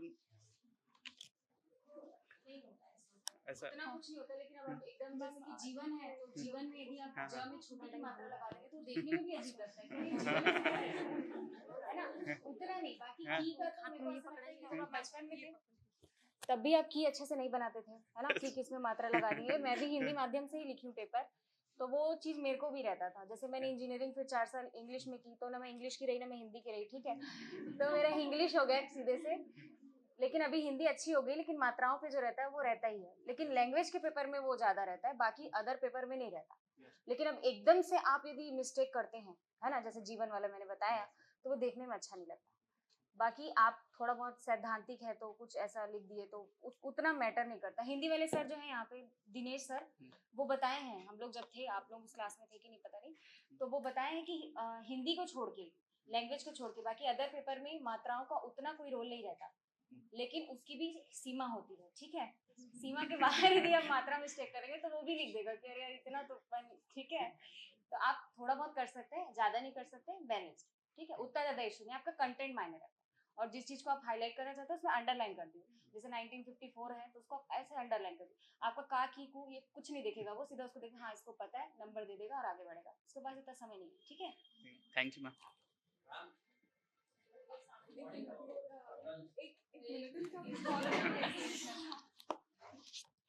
मैम जैसे कि मेंस लिखने के लिए बेहतर शब्दों का चयन बहुत ज़रूरी होता है, तो हम कैसे अपना शब्दों को बेहतर बना सकते हैं? आप हिंदी माध्यम से, हिंदी जी माध्यम मैम, का पूछ जी रहे मैम। हैं, तो उसको सामान्यतः बोलचाल में लाना है। जैसे कि अभी आप सुन ही रहे होंगे मेरे को, पहले भी मैं जी मैम। ए रे ओ रे करके ही बात करती थी, है ना, तो 2017 में पेपर में भी वैसे दिखता था, है ना। अभी वर्तमान में जो है, जैसे कोई कुछ भी मेरे से पूछता भी है तो मैं भी उसका एस्पेक्ट बताती हूँ। आर्थिक रूप से ऐसा होना चाहिए, महिलाओं को ऐसा सक्षम होना चाहिए, और मैं अपने आप को भी महिला बोलती हूँ, सामने वाले को पुरुष बोलती हूँ। तो आपका वो डेली लाइफ में दिखना चाहिए, पता है। जी मैम। आप फिर आप धीरे धीरे यदि आप अपने शब्दों पे, यदि आप दोस्त यार से बात कर रहे हैं तो भी आप अच्छे शब्दों का प्रयोग कर रहे हैं, गुरुजन परिजन से बात करें तो अच्छे शब्दों का प्रयोग करें, न्यूज़पेपर यदि रीड कर रहे हैं, कोई किताब रीड कर रहे हैं तो उसके शब्दों को देखें और उसके बाद बोले हाँ नहीं मैं आज से ये शब्द यूज करूंगा। तो आप धीरे धीरे करते रहेंगे ना तो वो इम्प्रूव होता चला जाएगा, जी मैम। ठीक है। तो ऐसा एक दिन में ऐसा नहीं होगा कि आप मतलब आज मेंस लिखना है, मतलब जैसे जी। मेंस आपको लिखना है तो आप उसके लिए अलग से शब्द कोश उठाएंगे और उसके बाद उसमें से बोलेंगे नहीं मैं इधर से सैद्धांतिक लिखूंगा, इधर से मैं आर्थिक लिखूंगा, ऐसा नहीं होगा। जी आपको मैम। निजी जिंदगी में उसको उतारना पड़ेगा, जी ठीक मैम। है। तो आपका वो फिर शब्द जो है वो ऑटोमेटिकली, जी। ये सब कहाँ से आएगा, आपके पढ़ने वाले मटेरियल से आएगा। जी। आप अच्छा मटेरियल उठाएंगे, अच्छी बुक्स, अभी क्या है कि मार्केट में थोड़ी ऊपर नीचे वाली बुक भी मिलती है, तो आप अच्छी ऑथेंटिक बुक उठाएंगे, उसमें अच्छे शब्दों का प्रयोग किया जाता है, तो वहां से आप अच्छे शब्दों को अपने जिंदगी में उतारेंगे और अच्छे से निजी जिंदगी में भी बातचीत करते रहेंगे, क्योंकि एक दिन तो आप यहाँ आएंगे ही, यस है ना, मैम। वो तो है फिक्स, Yes, आप इसीलिए आप वहाँ पे बैठे हैं ना, तो उसकी तैयारी आज ही से क्यों ना की जाए, जी मैम। है ना, ताकि आप जिस दिन स्पीच दें, जैसे आज मैं दे रही हूँ, तो आप उस दिन अच्छे शब्दों का प्रयोग करेंगे, तो आप अभी से भी उस अच्छे शब्दों का प्रयोग करना चालू कर दें आज से ही, तो आप मेंस में बहुत अच्छा लिखेंगे, ठीक है। मैम जैसे कि मैम अभी इस बार थोड़ा समय कम है पीएससी के लिए, मतलब अभी हम लोग 2021 का बोल रहे हैं। हाँ मैम, तो कम टाइम में कैसे अपने बेटर कर सकते हैं? कम टाइम में आपको एलिमिनेशन मेथड यूज करना चाहिए। जैसे जिसका वेटेज ज्यादा है, जैसे छत्तीसगढ़ का ज्यादा है, जी तो आपको ज्यादा को नहीं देखना है, आपको देखना है कि मैं किस चीज को छोड़ूं तो मेरा काम हो जाए, जी है ना। तो छोड़ने वाली चीज करेंगे तो ऑटोमेटिकली जो अच्छा वाला चीज है ना वो आपका बचा रहेगा। तो एलिमिनेशन करके स्मार्ट स्टडी कीजिए। यदि आपके पास कम समय है तो हार्ड वाला मत कीजिए, स्मार्ट स्टडी कीजिए, तो वो हो जाएगा। बाकी आपको सर भी बता देंगे उस विषय में कि क्या आपको पढ़ना है, क्या आपको छोड़ना है। बाकी आप प्री के लिए बोल रहे हैं तो आपको ऑब्जेक्टिव सॉल्व करनी है, अच्छी अच्छी बुक्स को 5 साल का पेपर वगैरह सॉल्व कर लेना है अच्छे से, वो तो एकदम रटा जाना चाहिए आपको, यस कि जो क्वेश्चन यदि आपका मतलब एज इट इज वही आ जा रहे हैं तो आपसे वो गलत नहीं होना चाहिए। क्योंकि लोग क्या होता है, जो आउट ऑफ सिलेबस आता है वो तो सबके लिए आउट ऑफ सिलेबस आ जाता है, लेकिन जो आपने 5 साल में पढ़ा रिपीट होते हैं क्वेश्चन, आप देखे होंगे, है ना, तो उसको आप चाहे मेंस हो प्री हो तो आप 5 साल का क्वेश्चन, 6 साल का क्वेश्चन सब सॉल्व कर लीजिए, आराम से आपका निकल जाएगा, ठीक है। Thank you ma'am.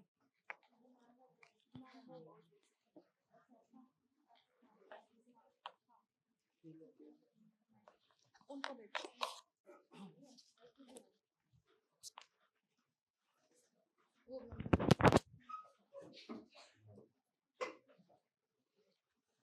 Good morning ma'am, congratulation आप सबको।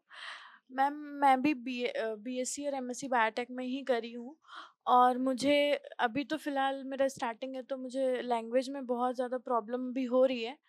लेकिन जैसे वास्ट सब्जेक्ट है, तो हमारा कोचिंग साथ में चलता रहता है। हमको साथ में कोचिंग में भी जब हम कोचिंग में रिप्रेजेंट कर पाएंगे, तब हम पीएससी या दूसरे जगह में भी रिप्रेजेंटिंग कर सकते हैं।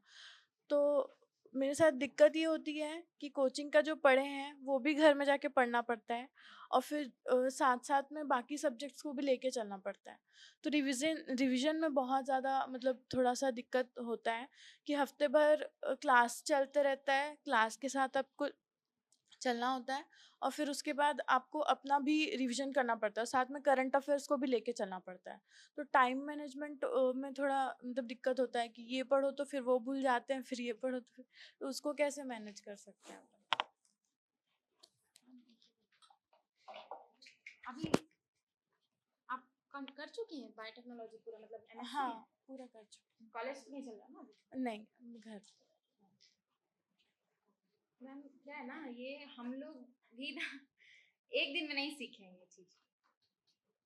हमको भी ना ये करने में समय लगा है, क्योंकि क्या होता है ना, कुछ सब्जेक्ट्स ऐसे होते हैं जो किसी के लिए टफ, किसी के लिए इजी होते हैं।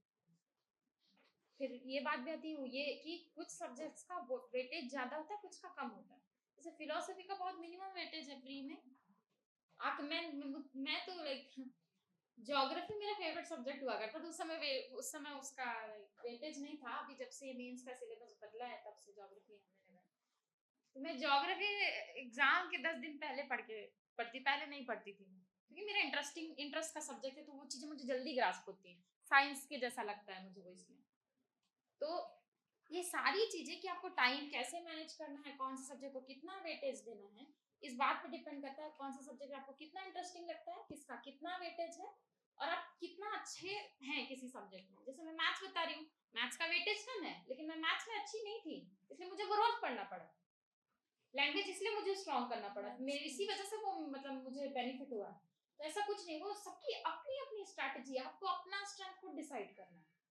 मैं नहीं बता सकती, मुझे नहीं पता ना आपका स्ट्रेंथ क्या है। नहीं मैम, मतलब कि इंसान क्या भूल जाता है बार बार, वो चीज़ होती है, टाइम थोड़ा कम ज़्यादा पड़ जाता है, तो उसी चीज़ में मतलब थोड़ी प्रॉब्लम हो रही है। और क्या बोलते हैं, रिवीजन जो रहता है, सिनॉप्सिस जैसे अपन बनाते हैं, तो सिनॉप्सिस अपना मतलब किस टाइप का अपने सब्जेक्ट्स में होना चाहिए, जिस तरीके से हम उसको दोबारा हमको पढ़ने की इसीलिए ज़रूरत ना शॉर्ट पड़े। नोट्स ऐसे ना जॉट डाउन पॉइंट बनाना चाहिए, छोटे छोटे वाले फोल्डिंग नोट्स बनाने चाहिए, तो जल्दी जल्दी रिवाइज करना। तो आप एक चीज को ना 10 बार पढ़ेंगे ना, आपको आसानी से आप वो जैसे आपने एक पेज में कोई नोट्स बनाया, पहली बार में याद नहीं होता है, आप सच में नहीं होता। हर 15 दिन में उसको रिवाइज करते हैं, फिर एक समय ऐसा जाता है कि वो पॉइंट आप वो पेज खोलेंगे ना, आपको सब समझ में आता है, ये याद, फिर आप वो नेक्स्ट पेज पर लट लेते हैं, समझ में आ जाता है, ये सब याद, जल्दी रिवाइज होता है उससे। तो ये करने से आता है। आप रोज नोट्स बनाइए, रोज जो भी क्लास में जो पढ़ा रहे हैं ना, उसको लिटरली घर जाके नोट्स बनाइए आप लोग, तो वो काम करता है।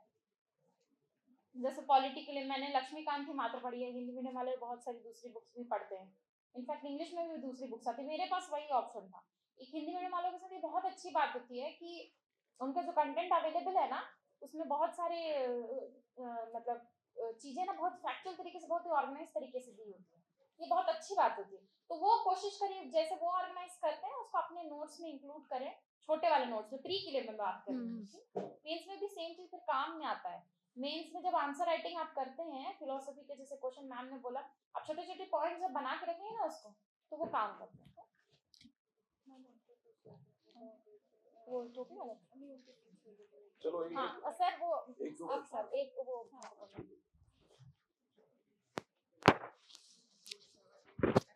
मैम गुड मॉर्निंग और कंग्रेचुलेशंस आप सभी लोगों को, आप लोगों ने जॉब पा लिया। लेकिन सबसे बड़ी बात यह है कि इतना सालों से आप लोग टिक के हैं ना, वो बहुत बड़ी प्रशंसनीय बात है। और ये पूछना चाहूँगा, कभी कभार ऐसा होता है कि मतलब जब एग्जाम नहीं निकलता है, पूरा फाड़ फूड़ के मतलब एकदम दूसरा फील्ड चूज करने लगता है, ऐसा मतलब प्रेशर को कैसा झेलते थे आप लोग? मतलब कभी कभार हम लोग को ऐसा लगता है कि फील्ड छोड़ के दूसरा फील्ड चले जाए, क्या लगता है?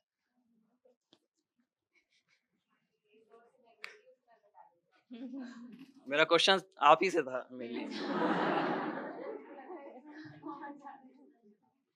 वो एकदम आप सही बोल रहे हैं, बहुत ज़्यादा मतलब ऐसा नहीं है कि इस क्षेत्र में ही यदि आपको डिप्रेशन है तो उससे कैसे उभरा जाए, और अन्य क्षेत्रों में भी आपको डिप्रेशन का सामना करना पड़ता है क्योंकि जीवन जो है वो एक संघर्ष है, ठीक है।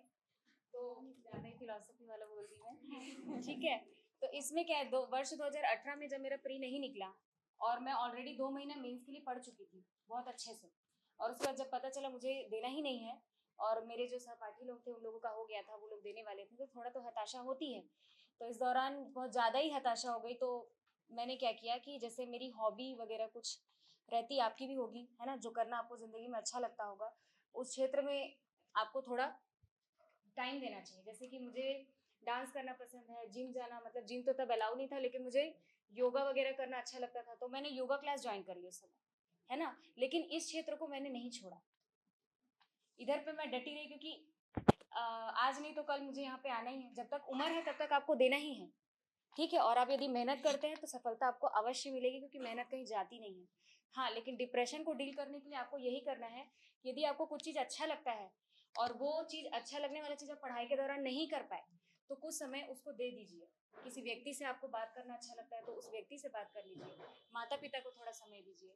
तो आप थोड़ा समय लेके फिर तुरंत आप कमबैक कीजिए, ज़्यादा समय मत लीजिए लेकिन, ठीक है। ये नहीं कि देवदास बन गए, है ना। तो वैसा नहीं बनना है, क्योंकि वैकेंसीज की आती रहेगी अगले साल, है ना। तो आपके पास एक अनुभव रहेगा, है ना। आप जीरो से तो शुरू नहीं करेंगे, आप अनुभव से शुरू करेंगे। तो आप वही कीजिए, आपका कुछ यदि हॉबी है तो उसको थोड़ा फॉलो कीजिए, किसी से बात करना है तो उससे बात कीजिए, और जिन उन लोगों की स्टोरी देखिए जिन लोगों ने 10 साल में निकाला है, 5 साल में निकाला है, 6 साल में निकाला है, तो उनसे पूछिए कि कैसे क्या है करके, और मोटिवेटेड रहिए। और ऐसा बाहर से तो नहीं आएगा, आप कितने भी लोगों को सुन ले कि आप वो बोलेंगे नहीं बेटा तू कर सकता है, कर सकता है, वो नहीं आएगा, पता है। आपको अंदर से सोचना पड़ेगा कि नहीं मैं कर सकता हूँ, है ना। क्या है कि जैसे आज मैं यहाँ पर हूँ तो मैं भी सफलता असफलता को देखी होंगी, है ना। यदि मैं उस समय हार मान लेती तो आज मैं यहाँ पर नहीं होती। क्या पता, आप सीढ़ी जैसे जब ऊपर चढ़ते हैं तो आपको नहीं पता ना कि आपके दरवाजा कितना पास है, क्या पता दरवाजा खुलने ही वाला हो और आप सोचे कि नहीं मैं अपना फील्ड चेंज कर देता हूँ। आपको बहुत बुरा लगेगा, गिल्ट फील होगा लाइफ में, जब आप बहुत आगे जब की एज निकल जाएगी तो आपको बहुत बुरा लगेगा, ठीक है। तो आप तुरंत कम बैक कीजिए, कुछ भी क्षेत्र में आपको अच्छा लगता हो थोड़ा बहुत कीजिए, उसमें तुरंत कम बैक कीजिए, फील्ड मत चेंज कीजिए, ठीक है। अभी आपकी एज है तो फील्ड मत चेंज कीजिए, सर लोग से बात कर लीजिए, सर लोग बहुत मोटिवेट करते हैं, ठीक है। मेरे को भी बहुत मोटिवेट किया उस दौरान कि नहीं आप कर सकते हैं। मेरे को तो यहाँ तक बोले कि तू पीएससी नहीं निकाल सकते तो यूपीएससी निकाल सकते, तो एक काम कर जा यूपीएससी निकाल। तो मैं बोली नहीं सर, अभी फिलहाल मैं सीजीपीएससी निकालूंगी, उसके बाद मैं यूपीएससी के लिए देखूंगी। तो आप जो है थोड़ा बहुत इधर उधर लीजिए टाइम, दुख किसको नहीं होता, सबको होता है ना। तो थोड़ा टाइम लीजिए, लेकिन कम बैक जल्दी कर लीजिए। और कोई यदि बोले कि बेटा तेरा तो नहीं हुआ, तो इतने साल से तैयारी कर रहा था, तो उसको बोला हाँ ठीक है ना, नहीं हुआ तो क्या हुआ, अगली बार होगा। कि जब होगा ना तो वो खुद ही आएगा, अरे मैं तो जानता था कि तेरा हो जाए। आते हैं ऐसे लोग। अब पता है जब मेरा नौकरी नहीं लगा था तो हर कोई आता था, बोलता था अरे तू पुलिस का ही भर दे, इसका ही भर दे, कम से कम वही निकल जाए, शादी कर ले, ये कर ले, वो कर ले। पापा तक को बोलते थे, लेकिन मेरे पापा कभी शादी के लिए फोर्स नहीं किए, इतना अच्छा मुझे परिवार मिला है। तो और आज वही लोग आते हैं कॉन्ग्रेचुलेशन बोलते हैं, दूर दूर से आते हैं लोग, बोलते हैं मेरी स्कूल की सहेली लोग बोलते हैं। तो वो दिन आएगा, आपके साथ भी आएगा। असफल हो रहे कोई बात नहीं, अ को हटाना पड़ेगा, ठीक है, लेकिन कमबैक आपको जल्द से जल्द करना पड़ेगा, ठीक है। Thank you ma'am and all the best for your future life. एक चीज इनकी बात पे मैं और ऐड करना चाहूंगी। मैम ने जैसे बोला था टॉक्सिक लोग, मुझे कोई ऐसे बोलता था ना कि नहीं होगा, या मैं कहीं यूपीएससी और सीजीपीएससी के सिलेबस में डिफरेंस है इसलिए मेरा फर्स्ट अटेम्प्ट में नहीं निकला। एक मेरे फ्रेंड ने कहा बोलना पड़ता है, मैंने बात करनी बंद कर दी उससे।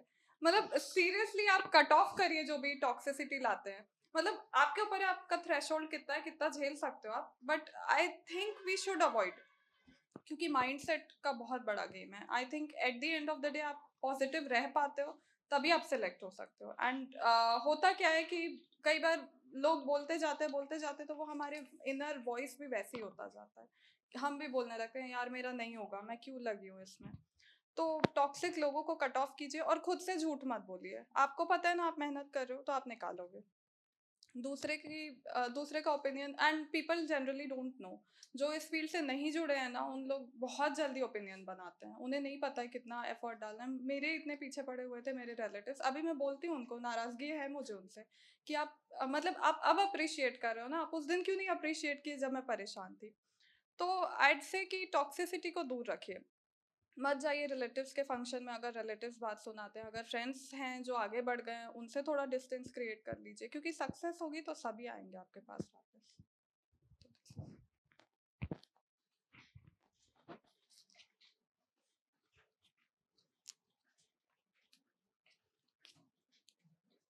क्वेश्चंस तो चलते रहेंगे, उसका कोई अंत नहीं हो सकता, है ना?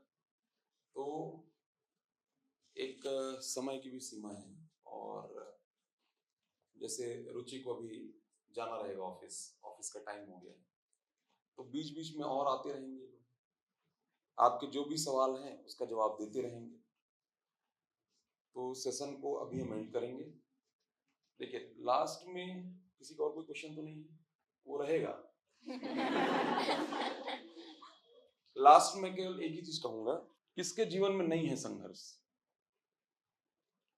संघर्ष किसके जीवन में नहीं है? हर किसी के में, हर किसी के जीवन में एक संघर्ष है, आपका भी है, इनका भी रहा है, हर किसी का है। उसको फेस करने आना चाहिए। विल पावर हमेशा, जिस चीज की मैं बात करता हूं क्लास में, विल पावर हमेशा मजबूत रहना चाहिए। कभी इंसान यदि नीचे जाए ना, कौन नहीं जाता है, यदि कोई नीचे जा भी रहा है, नीचे यदि कोई जाता है तो उसको उतना ही उसको ऊंचा छलांग मारने आना चाहिए। समझ में आ रहा है? तभी जाकर के आपको एक, जो आप चाह रहे हैं कि नहीं मेरा ये सपना पूरा हो जाए, मैं सफल हो जाऊं, जीवन के ऐसे ऐसे पड़ाव आएंगे जीवन में जब लगेगा कि नहीं मैं डाउन हो रहा हूं, डाउन हो रहा हूं, डाउन हो रहा हूं। लेकिन इसका मतलब ये नहीं कि उसको हम एकदम अपने ऊपर हावी होने दें।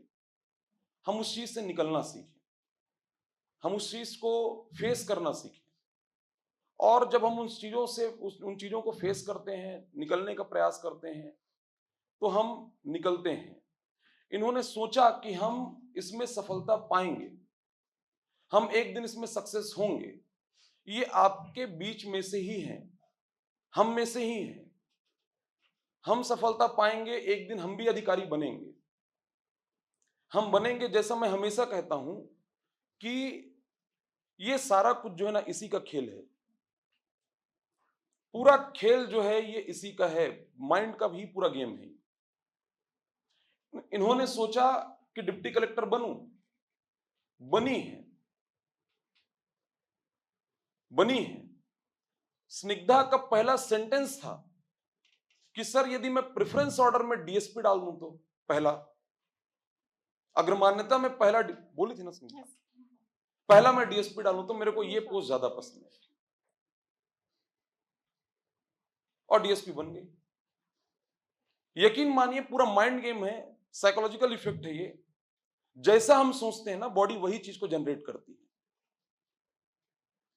और उसके लिए हम प्रयासरत जब होते हैं, बॉडी उन्हीं चीजों को ही जनरेट करेगी, और वही चीज आपके साथ घटित होगा, ये तय है। ये मेरे भी जीवन का अनुभव है। इसलिए प्रयासरत रहिए, नकारात्मकता को अपने ऊपर हावी ना होने दें, और इनसे मोटिवेट होइए। हम तो आपके पास हमेशा है, जैसे मैं कहता हूं कि मेरी अवेलेबिलिटी 24x7 है।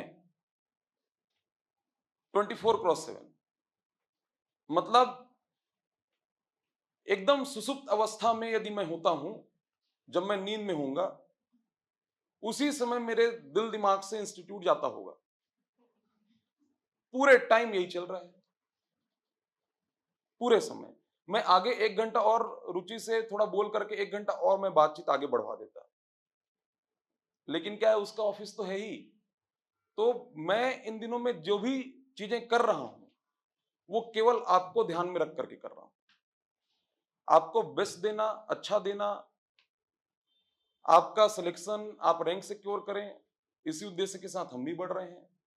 मेरे ख्याल से यही आपका भी उद्देश्य है। नकारात्मकता को कभी भी हावी ना होने दें, और जो आप हमसे एक्सपेक्ट करते हैं वो हम आपको दे पाएं। एक लास्ट में एक ही चीज मैं कहूंगा, मंदिर, मस्जिद, चर्च, गुरुद्वारा, जो जिस भी रिलीजन का है जाता है, मत्था टेकता है, जा रहा है, पूजा पाठ करता है। यदि चाहते ना कि हम तरक्की करें, सफल हो जाएं, मेरे जीवन का अनुभव बता रहा हूं, मैं सार चीज बता रहा हूं, और शायद जो भी सफल होते हैं उनसे भी आपको यही चीजें सुनने मिलेंगी। मैंने ये अजमाया है कि यदि मां बाप खुश हैं, यदि उनको आप समय, सम्मान, वो चीजें, वो सब कुछ यदि आप उनको दे पा रहे हैं, किसी भी जगह पे, किसी पड़ाव में यदि उनका आप दिल नहीं दुखा रहे हैं, हालांकि देखिए आप कुछ भी करें, आप उनके बच्चे हैं, वो हर चीज को सहेंगे, समझेंगे। मेरा ऐसा मानना है, माता पिता यदि खुश, मतलब सब कुछ सही है, जीवन धन्य है, जीवन वहीं पे धन्य है। सफल होना है तो मंदिर बाद में, भगवान बाद में, पहले कौन? माता पिता। मैं आज ये कह रहा हूं रुचि की, मतलब मैं अपने जीवन में इस चीज को आजमाता हूं। मैं खूब कमाता हूं, बहुत सारी चीजें मैं कर सकता हूं। मेरे जीवन में ये दर्शन आ गया ना, मेरे को ऐसा लगता है कहीं कहीं पे कि मैं क्यों, मैं मतलब खादी में आ जाऊं, चप्पल में आ जाऊं, मतलब ये मेरे अंदर ये फीलिंग आता है। मैं खादी का शर्ट पहनूं, चप्पल पहनूं, आपके पैसे की कद्र करना, आपके समय की कद्र करना, ये बेहद जरूरी है। और मैं यदि कोई चीज कर रहा हूं, उसका एक हिस्सा, जैसे भगवान में ले जाकर चढ़ाते हैं लोग जब सफल होते हैं ना, वैसे ही मैं अपने माँ बाप में, अपने घर परिवार में, अपनी कमाई का एक हिस्सा में ले जाकर के चढ़ा देता हूं। उसको मैं चढ़ाना ही बोलता हूं। तो ये सेशन जो था, मैं इन तीनों को लेकर के, जिन चीजों में मैं आश्वस्त था, और आपसे जो 1-to-1 इंटरेक्शन कराना चाह रहा था, सफलता की कहानी, संघर्ष, और एक चीज ये अच्छा लगा कि सक्सेस स्टोरी तो हर कोई बताता, लेकिन हम कहां कहां पे फेल हुए हैं, आज ये चीज आपको सुनने मिला है। आप में से बहुत सारे ऐसे लोग हैं जो 2 साल से प्रिपरेशन कर रहे हैं, 3 साल से कर रहे हैं। कुछ ऐसे ही बच्चे हैं जो बिल्कुल अभी 4 महीना हुआ है। और मैंने अपने जीवन में देखा है, मैं बहुतों को 10 महीने के प्रिपरेशन में भी 11th रैंक लाते हुए देखा हूं। 10 महीने के प्रिपरेशन में 11th रैंक लाते हुए देखा हूं। और ऐसा नहीं कि स्टार किसी का खेल रहा है और तुरंत वो आ गया। हम पीछे जितना कुछ करके आए रहते हैं ना, ये साल, 2 साल, 3 साल की जो चीजें वो तो हैं, लेकिन पीछे जो हम करके आए हैं, जब से हमने होश संभाला, 5 साल, 6 साल, 7 साल की उम्र से, हमारा स्कूल जैसे चला, कॉलेज जो चला, हमारी जो चीजें हैं, हमारे जो हमने जो भी किया हुआ है, वो सारी चीजें जुड़ जाती हैं और जुड़ करके इकट्ठे मिलती हैं। तो एक बार सब खड़े होकर के फिर से इन तीनों के लिए एक बार ताली बजाओगे, और फिर ये सेशन को एंड करेंगे।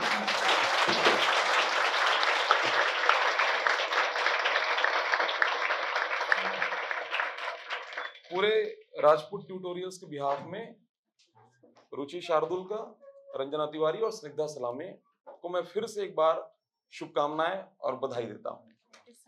Thank you.